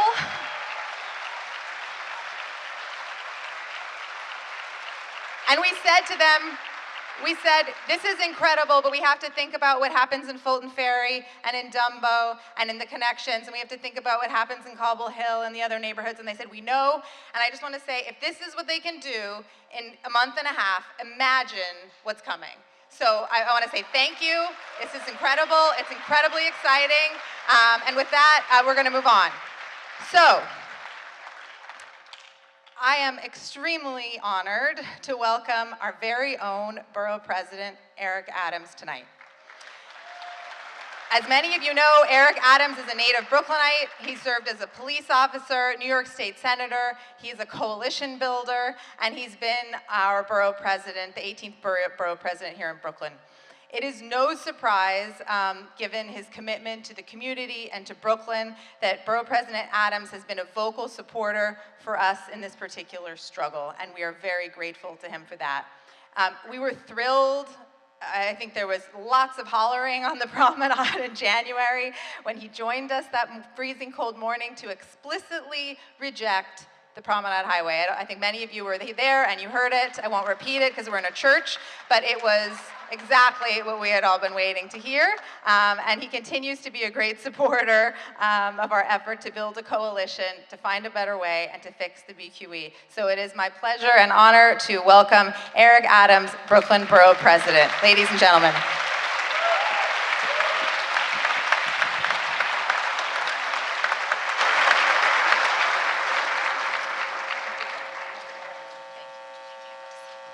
Thank you so much, and thank all of you for being here. And I am not the honored guest. You are. I was not elected to be served. I'm elected to serve. I'm still that cop on the beat answering the calls of 911 calls for service. I wore a bulletproof vest for 22 years and protected the children and families of the city. And it doesn't matter in what capacity I'm going to live as a public servant, I'm going to continue to do that.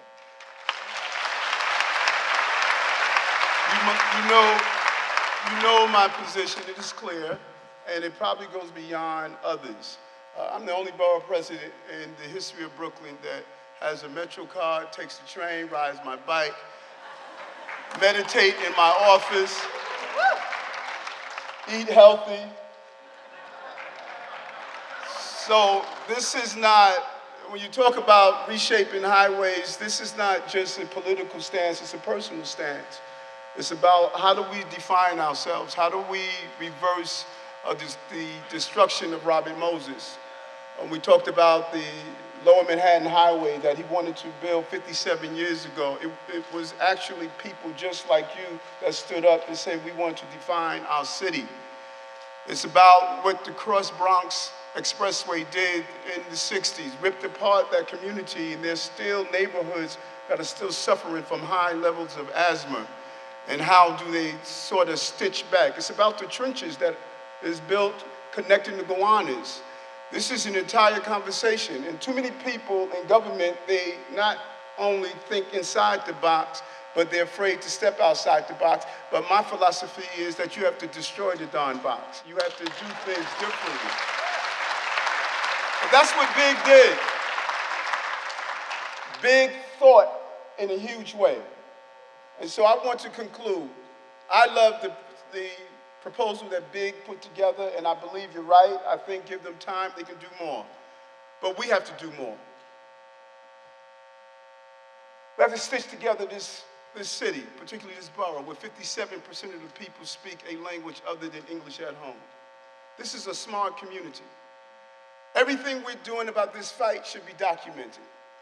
And we should go into communities like Brownsville and East New York and teach those young people how to look at their environment as well. We have an elevator track on Myrtle Avenue. We have an elevator track on Myrtle Avenue that's not used. That can be just as beautiful as some of the elevator structures we see in other places. In East New York, there's a similar track. There's so much more we can do. This should be an exercise of how communities come together and define themselves. We have to step outside our comfort zone. Too much is given, much is expected. All my years of policing, this community was stable. This community, if you were to do a GIS mapping, you will find that more individuals of higher educational opportunities is in this community, similar to Park Slope and other parts of what we call the Brownstone Belt. Now it's time for us to take all of our skills, all of our abilities of organizing, all that we know. We must become the anti-Trumps.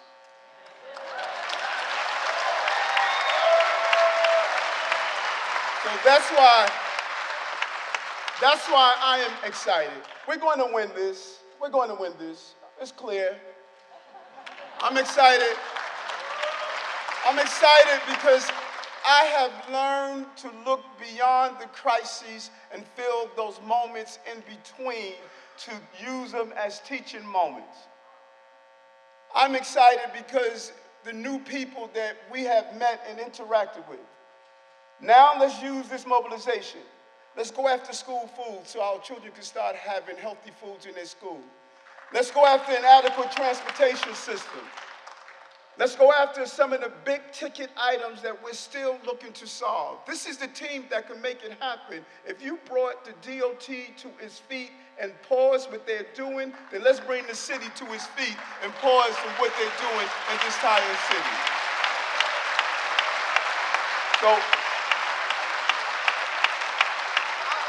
So these are our moments and our legacies. And I said it over and over again. For those of you who are not Brooklynites, there are two types of Americans, those who live in Brooklyn and those who wish they could. Thank you.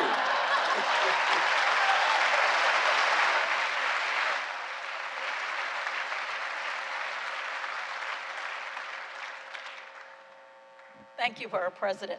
I'd like to invite Council Member 11 back up. Earlier, he just introduced our speaker, so we're going to give him a chance to address you now.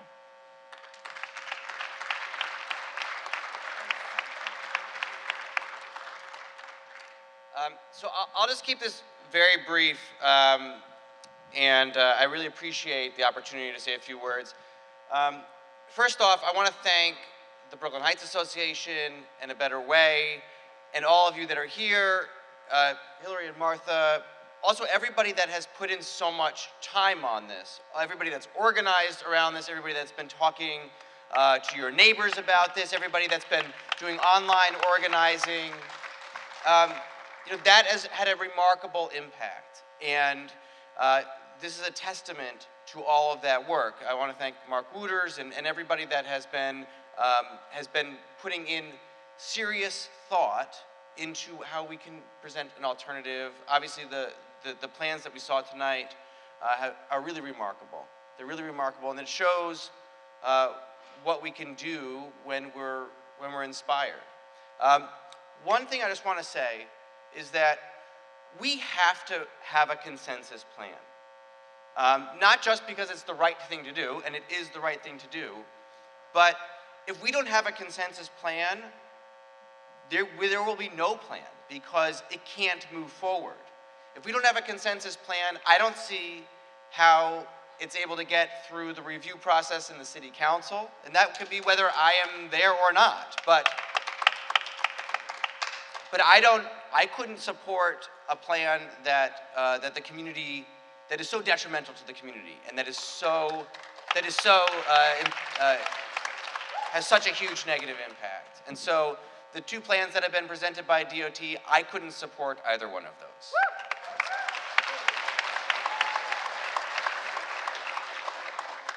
In addition, a plan that doesn't have a consensus behind it is likely to invite litigation. I've never known this community to engage in any litigation, but it could happen. And if after the process is done in 2021, there's a lawsuit and that extends for a couple of years, and there's an injunction on the plan, then we're getting dangerously close to the time in which we would have to remove trucks from the BQE and eventually remove cars from the BQE. Because they say by 2025 trucks have to go, and by 2030 cars would have to go as well. And so we don't have the option of having the city force through a plan. There has to be consensus, because if there's litigation, this could be a total disaster, and we would run out of time to have a new replacement plan put together. So we have to get this right. We have to get it right now. I think we are on track. I want to thank everybody that has been putting so many hours of work to make that happen. But let's keep on going. This is a great start.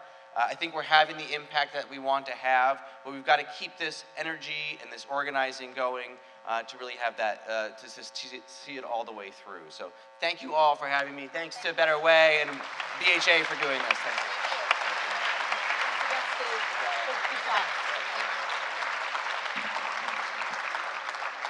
Thank you. Thank you. Our representatives in the state legislature have been very important allies in our advocacy efforts so far. Both have spent their careers advocating for communities and fighting for transportation improvements and environmental justice issues. Last year, the BHA worked with Assemblymember Joanne Simon and State Senator Brian Kavanaugh, who led the fight to authorize the use of design-build for the BQE project. Just this week, as part of the state budget process, they were instrumental in the passage of congestion pricing, which many of us have advocated for and which will reduce the number of vehicles on our city's streets. We're happy to have them fighting for us in Albany, and I'd like to introduce Assemblymember Joanne Simon to address everybody.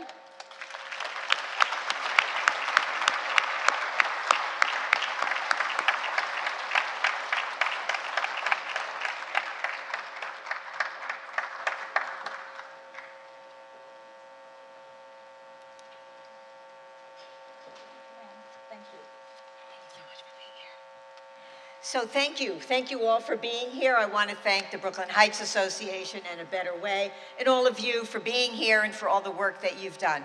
As others have said, the big problem we had when this was first floated in September was that both of the options that we were presented with by the city DOT sucked. And so picking between two things that suck wasn't really, that alone wasn't particularly constructive because, you know, it's traffic and transportation and backups are going to occur north of the Manhattan Bridge as well. And so that's not an area I represent, but it is an area that the senator represents and also that Councilmember Levin represents. And so it's not just the Cobble Hill Trench and you know, Carroll Gardens and neighbors to the south. It's also our neighbors to the north in Williamsburg and Greenpoint, who also have horrible, god-awful traffic problems already in their own trenches. So what's really critically important is to look at this regionally. And there are many things that we need to look at regionally to make this work. And so I'm really just delighted to see, particularly the most recent iteration. I want to thank Mark, and Big for all of the work they've done. You know, Walters was the first person that we spoke to about it, and he had a great idea. Mark Baker, you had another great idea, and now Big has taken that, as you said, to graduate school, and that's really wonderful. So it's great to see that. And what's also great is the idea that this will spill over, this kind of planning to spill over into areas, for example, that I've been working on for years, in the Gowanus Expressway and getting rid of that. So we want to encourage every kind of creative idea that we can. So I'm really delighted that we were really fighting for congestion pricing, which is something I was fighting for the last decade. Even the Bloomberg plan, which had lots of problems with it, I was supportive of. And also reversing the one-way toll on the Verrazano. That is not within the state's purview, it's not within the city's purview, but it is federal, and I've been working with federal partners. Brian and I have both been working with Congresswoman Velasquez and Congressman Nadler, and I have been working on this for well over 20 years. We are going to be, I think, making some real progress in that regard. We have a new partner in Staten Island, in Congressman Max Rose, and I've spoken to Senator Schumer, and we are making progress on that, and I'm very hopeful that we will have good news on the Verrazano Narrows front sometime in the near future as well.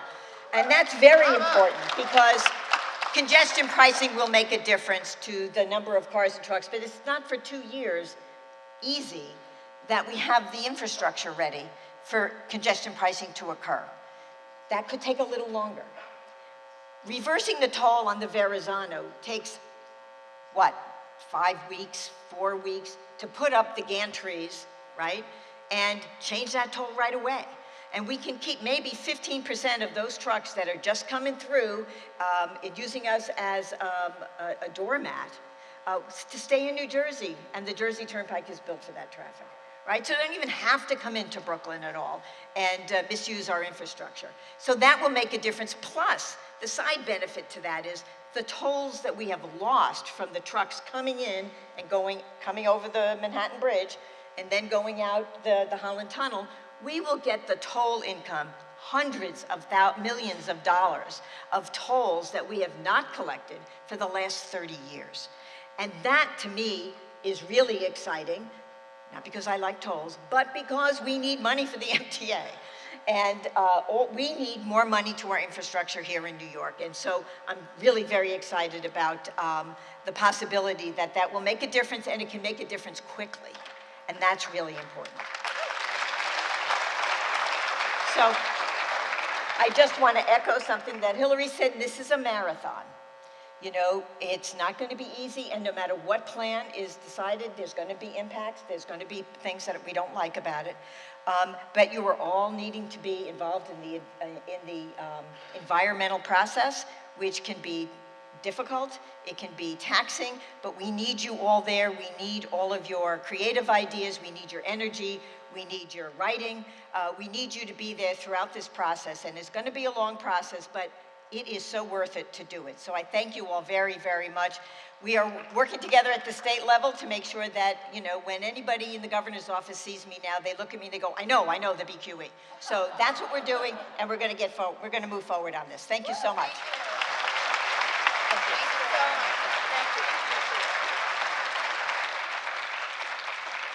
And I'd like to invite State Senator Brian Kavanaugh up, please, to say a few words.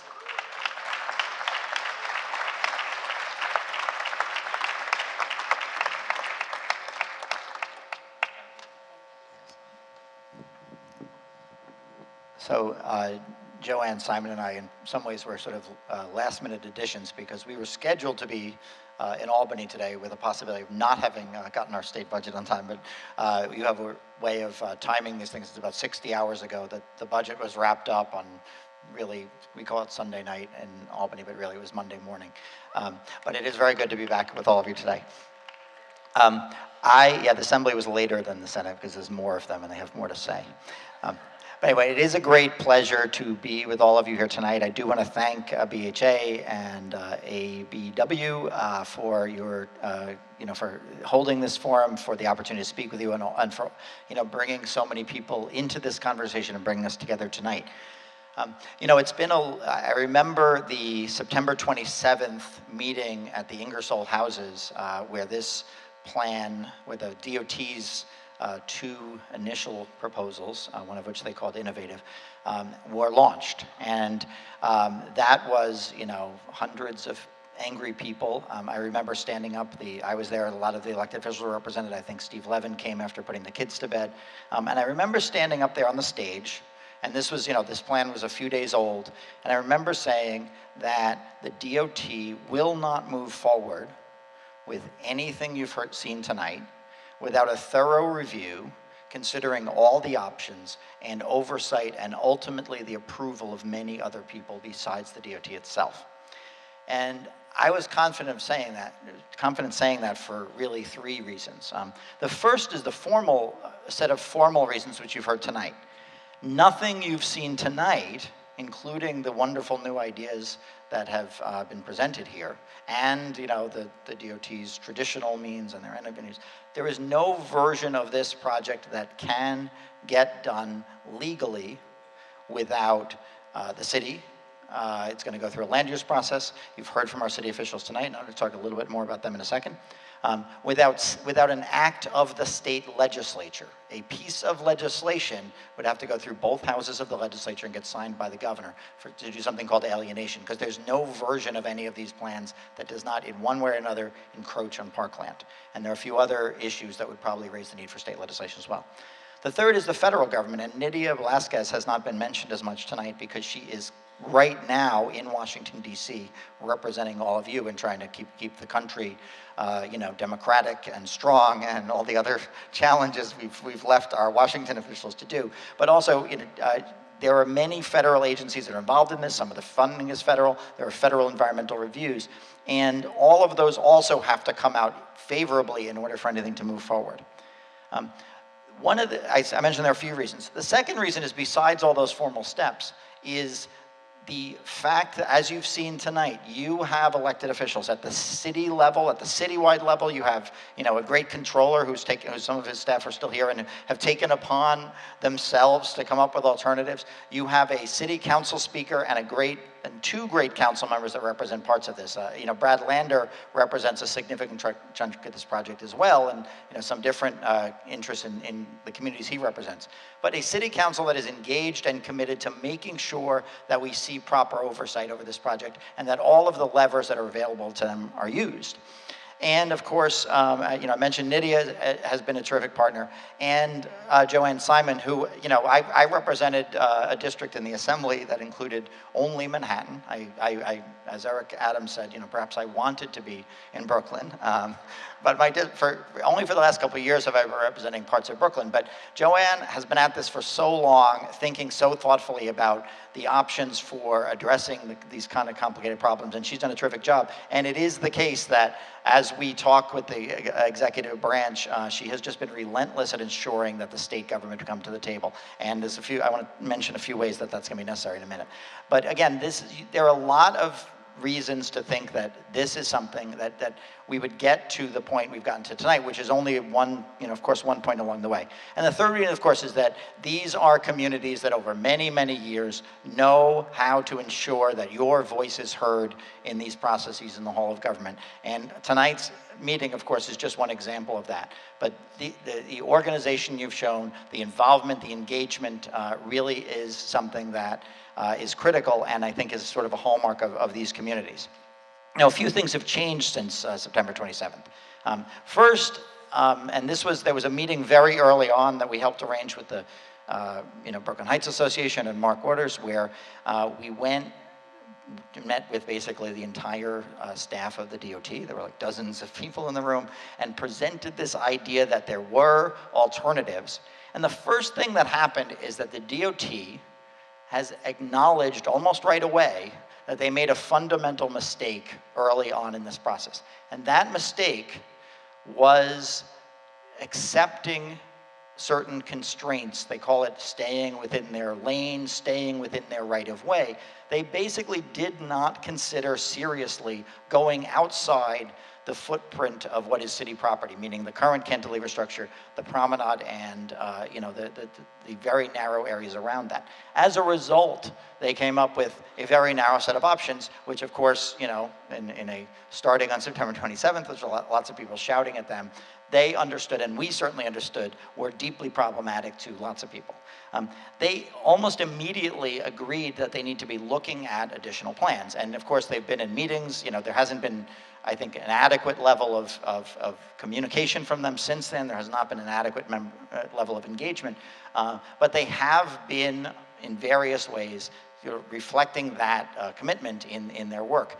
Today, you saw for the first time, I think, that commitment formalized. The creation of a publicly named panel, a broad range of experts in engineering and law and transportation and construction that is going to, in a public way, commit to review all possible options and make a more formal determination in a public way is a very big step forward, and it is a credit to this community. It is what we have asked them to do, and it is, again, it's an embodiment of what we needed to fundamentally change, which is to get all of the different options considered and the best of the proposals approved before anything happens. The second thing is, the community, I think, is much more engaged, much more informed than, I think that meeting on the September 27th kind of took people were blindsided, horrified, all of those things. I think that there's been a lot of work since then educating people about the decisions that need to be made, educating people about the options. The third, of course, is there are a lot of wonderful new big ideas, one of which was unveiled for the first time tonight, others of which have been percolating for a while. But it really is I thank all the people that have worked so hard behind the scenes and in technical ways. I also don't have the drawing capacity any more than Scott Stringer's office does, but it is really wonderful to see such well thought out rendered alternatives. The final thing is, and this is another basic thing, on September 27th, the state government was partly in the control of wonderful people like Joanne Simon and the Assembly majority, and we had a Democratic governor. We had still a Senate that was controlled by a lot of people that do not represent parts of New York City, and the ability for us to think about big change at the state level that would benefit people in New York City was very limited. That changed about 6 weeks after that when we had an election and we created a Democratic majority in the Senate. And since then, you have seen Albany, for the first time perhaps in a generation, take on big problems and enact big transformative legislative changes. And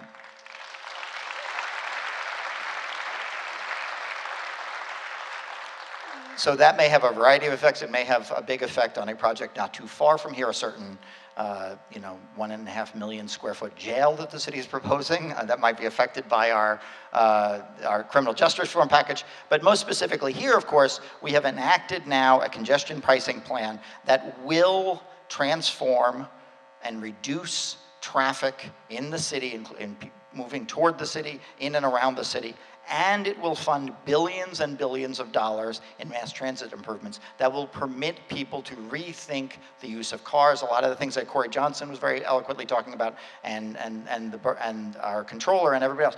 This is a big moment that where we are, over the next couple of years, going to see a truly transformative plan. That is something, you know, I was there in the legislature. I actually I worked on congestion pricing before I became an assembly member. I was there for the death of that plan many years ago in Albany. It is a wonderful thing that in the 11th week of this legislation, we've put that forward, and it should have a very positive effect on the options we have before us here.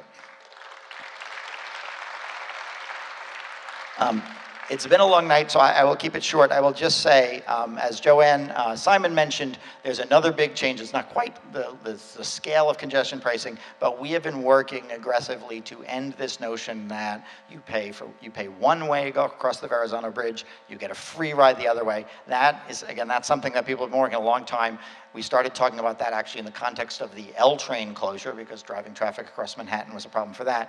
It drives lots of traffic across Canal Street, all of which I represent, but it does drive lots and lots of trucks, especially up the BQE. That is something that I think we are close to figuring out, although it requires federal legislation. So, of course, there's a lot more to do. We need to ensure a serious review of all the plans, including, you know, the presenters here tonight were very honest that there are some very difficult technical and logistical issues to be worked out with these. We need to make sure, as Joanne mentioned, that the state agencies that have to play an integral part in this project, whether it's the MTA to address their facilities and potential effects on their tunnels and many other issues, whether it's the Port Authority that controls a lot of the transportation in our region and controls a lot of the land that's very nearby here and may be useful directly in doing this project. We need to make sure that a very wide range of players that are going to be necessary to get this done right are at the table. I commit to you, as I have from the beginning, to continue to work with all of you and work with my colleagues in government to get that done. Thank you so much.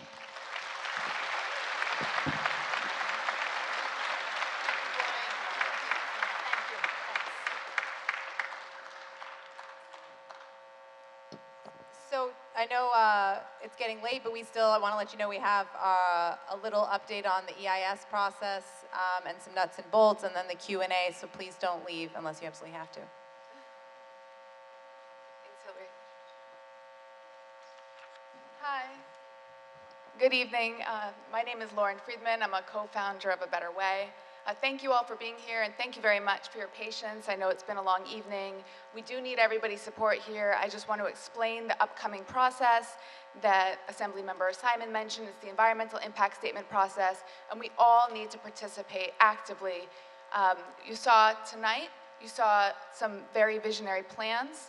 Now the fight is far from over, because the question really is, how will the final plan be selected?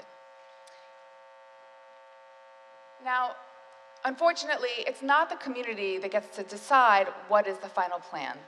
That decision is made by the New York City DOT together with the Federal Highway Administration. And as the DOT has already said, it will conduct an environmental impact statement, or EIS, in order to inform its final decision, and it's actually required to do that under federal law. Now, here an EIS is required because this project, regardless of which plan goes forward, is expected to have significant adverse effects on the environment. And so the DOT has to study the environmental impacts of each of the various alternative plans before making any final decision. So for each plan that's on the table, it has to look at things like impacts on cultural resources, it has to look at impact on the economy, and things like human health. So how do we as a community influence the EIS process? There will be at least 2 public meetings during the EIS process, and we really need the community to show up like you've showed up tonight, and we need you to express concerns about plans that don't work for the community, and we need you to show support for the plans that do work. Now, I'm very briefly going to describe the process so you understand what's coming up. As I mentioned, there are 2 critical moments when the community has to show up for the EIS, and that is here with scoping and here after the draft environmental impact statement is prepared. So the EIS hasn't started yet, and the DOT says it is going to start later this year. It'll start with the scoping period, and that is when the DOT comes to the community and says, these are the specific plans we're going to look at, and this is how we're going to evaluate these plans. And at that point, the DOT holds what's called a scoping meeting, and we will need all of you to come, show up to the scoping meeting, and express any sort of effects you want the DOT to study in this process. That could be things like, I'm worried about noise pollution, or I'm worried about air quality. We need you to show up and be heard at that meeting. Now, after the scoping meeting, the DOT will prepare a draft EIS. And we expect the DOT to publish that study around the end of this year or the beginning of next year. And this is our second and perhaps last opportunity to influence the DOT as it makes its final decision. So when the DOT publishes the draft EIS, we should think about whether or not we feel the DOT has adequately considered all of the environmental effects. And if not, we need to raise our concerns then. Now, throughout this whole process, A Better Way and BHA are going to be engaging experts to provide reports on things that we think matter most.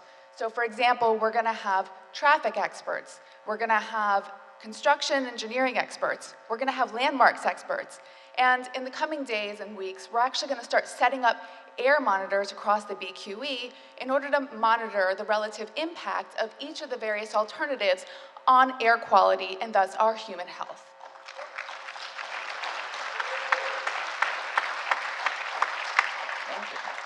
So following this comment period, the DOT will issue its final environmental impact statement. That is when the DOT will make its final decision and will move forward with the design-build process. We all obviously are praying that it is a good outcome. This will also start the clock for litigation if that becomes necessary. I want to say, because we get asked this all the time, now is not the time to bring any sort of lawsuit. It wouldn't even be viable. I just want to make that clear. So with that, I want to turn over to Richard Ziegler of the BHA to provide some remarks on what follows the EIS.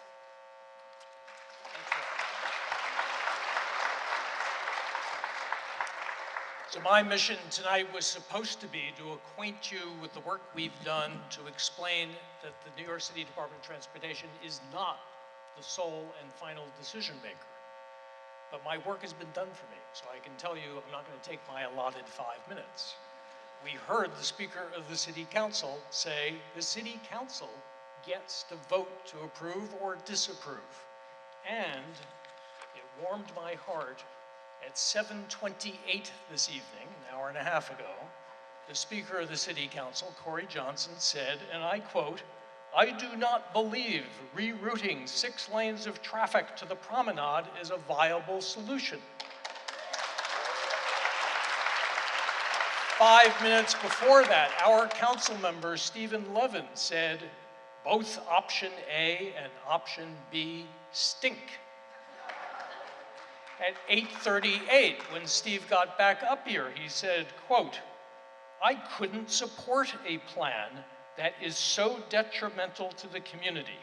The 2 plans presented by DOT, I couldn't support either of them." Close quote. If you're a political scientist, you can apply the following simple formula. The City Council has the authority to veto the Promenade Highway. The City Council Speaker and our City Council member told us at 7:23, 7:28, and 8:38 p.m. this evening that they oppose it. Given that, while our borough president assures us, and he said this at 8:35, we're gonna win this, the fact is we haven't quite won it yet, which is why it's so important what Lauren just educated you about, to keep the voices going, particularly during the environmental review process. That brings me to something that's not on this slide about these additional decision makers that I didn't have to spend time telling you about because you heard about it from the Speaker, you heard about it from Senator Kavanaugh. The City Council, the state legislature, the federal government all have a role here. By the way, this was not obvious or even seemed possible back on September 27th, because on September 27th, the Department of Transportation said their working assumption that led them to devise the Promenade Highway was they had to come up with a plan that they themselves had the legal authority to execute without having to rely on the cooperation, assistance, or goodwill of other government agencies. Well, you know tonight they have to, because the city council has to approve. The state legislature has to pass a statute. And if the federal government supplies money, then all the federal requirements apply. But we do have, and it's not on my nice slide, as of midday today, not another decision maker, but certainly another important influencer. And that is the just announced panel by the mayor of experts. And I will say, we assume, we expect, we hope that that panel will be open-minded, that it will be independent, that it will be knowledgeable, that it will be thoughtful, that it will be thorough. But the one thing it shouldn't be devoting its precious time and resources to is the Promenade Highway. Because if you're a political scientist and you follow that formula I laid out, the city council can veto it, and the speaker and the council member just said no. So stay tuned, there's a lot of work to be done. And that environmental process is really important. I now get to turn this over to Martha.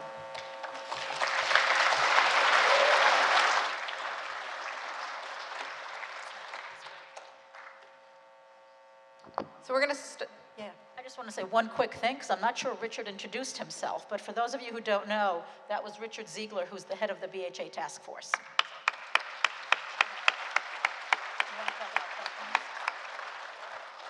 So we know many of you have questions. We're going to do our question and answer period. We hope we have questions ready, so we're going to jump right into that and try to get to as many questions as we can. Turn to the audience for an answer. If you're leaving, I just want to say thank you for coming before you all leave. That September meeting, October meeting hasn't been set yet. We're going to use we have cards, we're going to use our... Hi, how are you? Hi, I'm Sabrina Blackman, I'm founder of Better Way. And I'm Daniel West. We are using cards, and the reason why we're doing that is because we got 30 to 40 questions. And we don't have time to hit all of them. Many of the questions were duplicative, so it really made sense to go through the pile and pick the ones that really most of you were interested in and had the widest ranging reach. So I'm going to start with one. This question came up a lot. The Mayor's Commission has an impressive array of experts, but appears to be thin on community organizers, representatives, and taxpayer watchdogs. How can we make sure we are represented? I'm wondering if one of our elected officials could address that question. All right, so, since we don't... Is Dan Abramson still here? What? Sorry. Hold on. No. Just got to put it on. In that group, you have the RPA. It's not.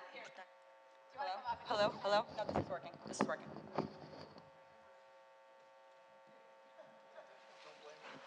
I do not make a habit of answering for the mayor. So don't hold me to the mayor to this. But you have RPA involved, right? You have the Municipal Arts Society, and nobody in Brooklyn Heights doesn't know who the Municipal Arts Society is, right? These are organizations that are long-standing civic organizations that have are smart, capable people who have worked with community and with many of the members of the Brooklyn Heights community and the other historic neighborhoods in this area for many, many, many years. So why they don't have a neighborhood association, I don't know, but it's obvious to me that from the other groups might be included, that there is an opening there for other people and perhaps other groups to be involved. And clearly what you want is for this group to work with the communities, right? There are many, many affected communities in this project, and that is part of raising your voices, and that we already have good relationships with lots of those organizations, right?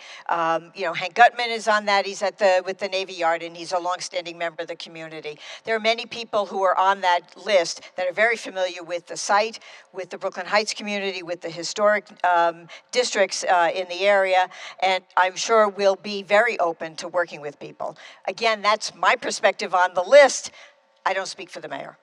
I can answer this very quickly, not speaking on behalf of anybody except for some random woman who lives on Columbia Heights. But here's, when Hillary and I met with the mayor's office today, we raised this exact question, and we said, how do we get involved? What can we do? How do we be productive? How are our voices going to be heard? How is this expert panel going to reflect a whole lot of experts who live and breathe this community? And their response was, you know, I would characterize as very enthusiastic, very receptive, you know, very eager to think about how to do that in the most effective way. So, you know, we're optimistic, we're hopeful, we are going to push for it very, very aggressively. And just add, we asked for a seat at the table. I don't think that's going to happen, but I think what we're working towards is some sort of schedule where they check, you know, this is only going to last a few months is what they're saying. They're hoping to have a report in several months. So we're saying we were insistent, because we can be really insistent, that they have to have a way for it to check in with community groups, not just A Better Way, not just Brooklyn Heights Association, but other groups on a regular basis. So whether that's bi-weekly or bi-monthly, we need to have something really set up, and we made that clear. So I hope you know, to take that, and we're going to keep holding them to it.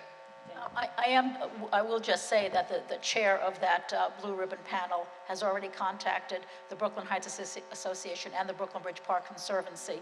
I mean, I guess you guys were there talking with them already today. So they're starting to do their job.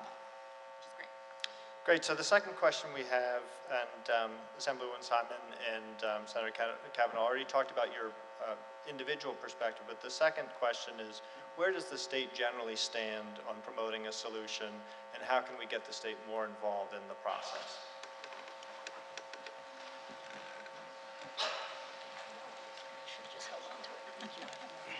Poor Joanne stayed till the bitter end, and no good deed goes unpunished, right, Joanne? So the state, you know, qua state, I don't know what their position is other than the fact that they would like for the city to pay for it all, right? Okay, so I don't know if you can hear it. Is that maybe on? Here you go. Okay, change it. Okay, so this, ooh, that's much better. Okay, so the state's position so far has been that, you know, they really think it belongs to the city, and because they want the city to pay for it. So part of what I have been doing by meeting with the Transportation Commissioner, by meeting with the head of the budget, by meeting with the transportation guy who works for the governor, is to make very clear to them that this is not just the city's problem, that this is in fact, that this is a federal interstate highway, and that means it's 80-20 money. 80% of the money comes from the federal government, 20% is supposed to come from the state government. And the whole process is one that involves the state. The state is the lead agency under the Federal Interstate Highway Act. And they know that. They are, I believe, trying to hold off as long as they can and let the city do as much of the work as possible. However, they have committed that they will be making, and they have made contacts at very high levels, the sort of budget people with the budget people, with the Port Authority, as Brian mentioned, because the Port Authority has a lot of expertise in big building. You know, our City DOT is not a tunnel and bridge and roadway builder, right? It was not built by the city, it was built by the state, right, with federal money. It's a municipal transportation department. It's not the state, it's not the Federal Highway Administration. And the Federal Highway Administration will be at the table. And the people from the FHWA that have been involved in this area are really quite competent. So my real goal is to get the state at the table in a real way. And we aren't there yet, but we are working on it very hard. Thank you. We're going to do 4 more, and then we're going to have to break. This question came up quite a bit, and I'm going to direct this to Jeremy, if that's okay. So maybe you can come up. Thanks, Jeremy. Oh, great, thank you. Furman Street is in a flood zone. How do ideas that involve it deal with sea level rise? Great question. It's a really good question. We've looked at it in a couple ways. One of them is that we could consider adding additional fill as we rebuild that at-grade roadway to bring it out of the plane of not just sea level rise, but groundwater rise, which rises together with sea level. On the other hand, our engineer, Peter, pointed out that tunnels sort of moving beneath the groundwater table are not something that doesn't happen. It happens in New York City all the time. If you look at Battery Park and the Brooklyn Battery Tunnel, there are ways to engineer around it. So I think we would be looking to bring it out of the floodplain wherever we can. And where we absolutely do need to excavate, we would just look at engineering it to meet those challenges. Peter, anything to add? Okay. Great. This might be a question for Dan Wiley. You heard? Good. Super. So the question here is, what exactly needs to be done? What specifically needs to be done so that tolls are collected both ways on the Verrazano? And when can that happen?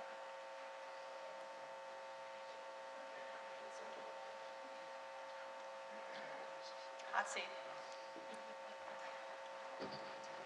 Well, stay tuned. There's going to be good news coming down the pike. I predict May 3rd. But what I can say is that the one-way toll on the Verrazano Bridge was through the appropriations process. You know, every year the federal government decides how it's going to spend money. These appropriation bills, you can slip all kinds of things in there. There's a directive to say one-way toll. That goes back to 1986. We can easily reverse that by, in the next appropriations, putting in language to change that. And what's changed now is that we have, not to be political, in a house of worship, but we have a Democratic representative in Staten Island who we're tight with, Max Rose. So Congressman Jerry Nadler, Congresswoman Nydia Velasquez, my boss, and Max Rose are all on the same page about getting this done, talking with the appropriators, and we've also worked on a letter. So I think we can do that, and having the state, our partners in the state, to make it work with the gantries and cashless, it should be not a hard lift. But stay tuned, and we'll let you know in the beginning of May. So thank you all. So we are going to actually, we were just looking at our watches and realizing how late it is, and all of the other questions were either covered already or discussed as part of these answers, or were things that were, hold on please, or were incredibly narrow and specific to a small group of interested parties. So we will address all of them offline. We thank you very much. I'll turn to close. Thank you all for coming tonight. I just want to thank the electeds also, Joanne especially. I mean, thanks for staying until the very end. That's very impressive. Thank you. I just want to echo what a couple of the other speakers said, which is that we can't get complacent. We've heard a lot of wonderful things tonight about great plans. All the electeds have our backs, but it's not over. And, you know, we thank the mayor for setting up the Blue Ribbon panel, but we need to count on your continued engagement. We thank you for what you've done up till now, but let's not be complacent. Thank you. And I will just, if I may say one last thing as well, I just want to take 60 more seconds to say, think about where we were 6 months ago. And remember what we all felt like 6 months ago at that DOT hearing, and think about where we are now and how much we've accomplished. And I want to ask you these questions. Are you encouraged? Are you inspired? Are you committed to staying in the fight? I knew you were going to say that. And I think this is a really important question. Steve Levin brought it up. Are you committed to working towards a consensus? Because we have to come together as different constituents, different community groups, to try to come to a consensus. in order to get something through, where there's going to be a little bit of pain for everybody, but in order to get a really great solution through. So instead of what are we fighting against, which was really the question that we all left with on September 27th, the question I have for you tonight to go home and think about is, what are you going to fight for? What are you going to fight for, and what are you going to do about it? Can we find a solution that really invites, that really unites communities? Can we insist that every dollar spent is invested back in the community rather than something temporary? And can we fight for this to be an opportunity to do something really, truly innovative? So I ask you to think about that, to stay involved. There are these postcards, these great postcards. Fill them out, but don't mail them. This is why. They're boxes, and we're going to deliver them in total to the City Hall. So you can mail them if you want, but if you want, we're going to deliver them in like a big bunch because it's more impactful that way. But there are these great postcards. Write your own postcards. Sign up for our mailing list. We're going to keep on top of this. We will not stop fighting, and I know you'll be with us. Thank you for being here tonight. You're all amazing. And I forgot to thank, we didn't thank all of the organizers, there are tons of volunteers. I can't believe we didn't do that. I'm so sorry. There were so many volunteers here tonight who showed up at like 2 o'clock and started getting ready. Thank you, thank you, thank you. Good night, everybody. Have a good night.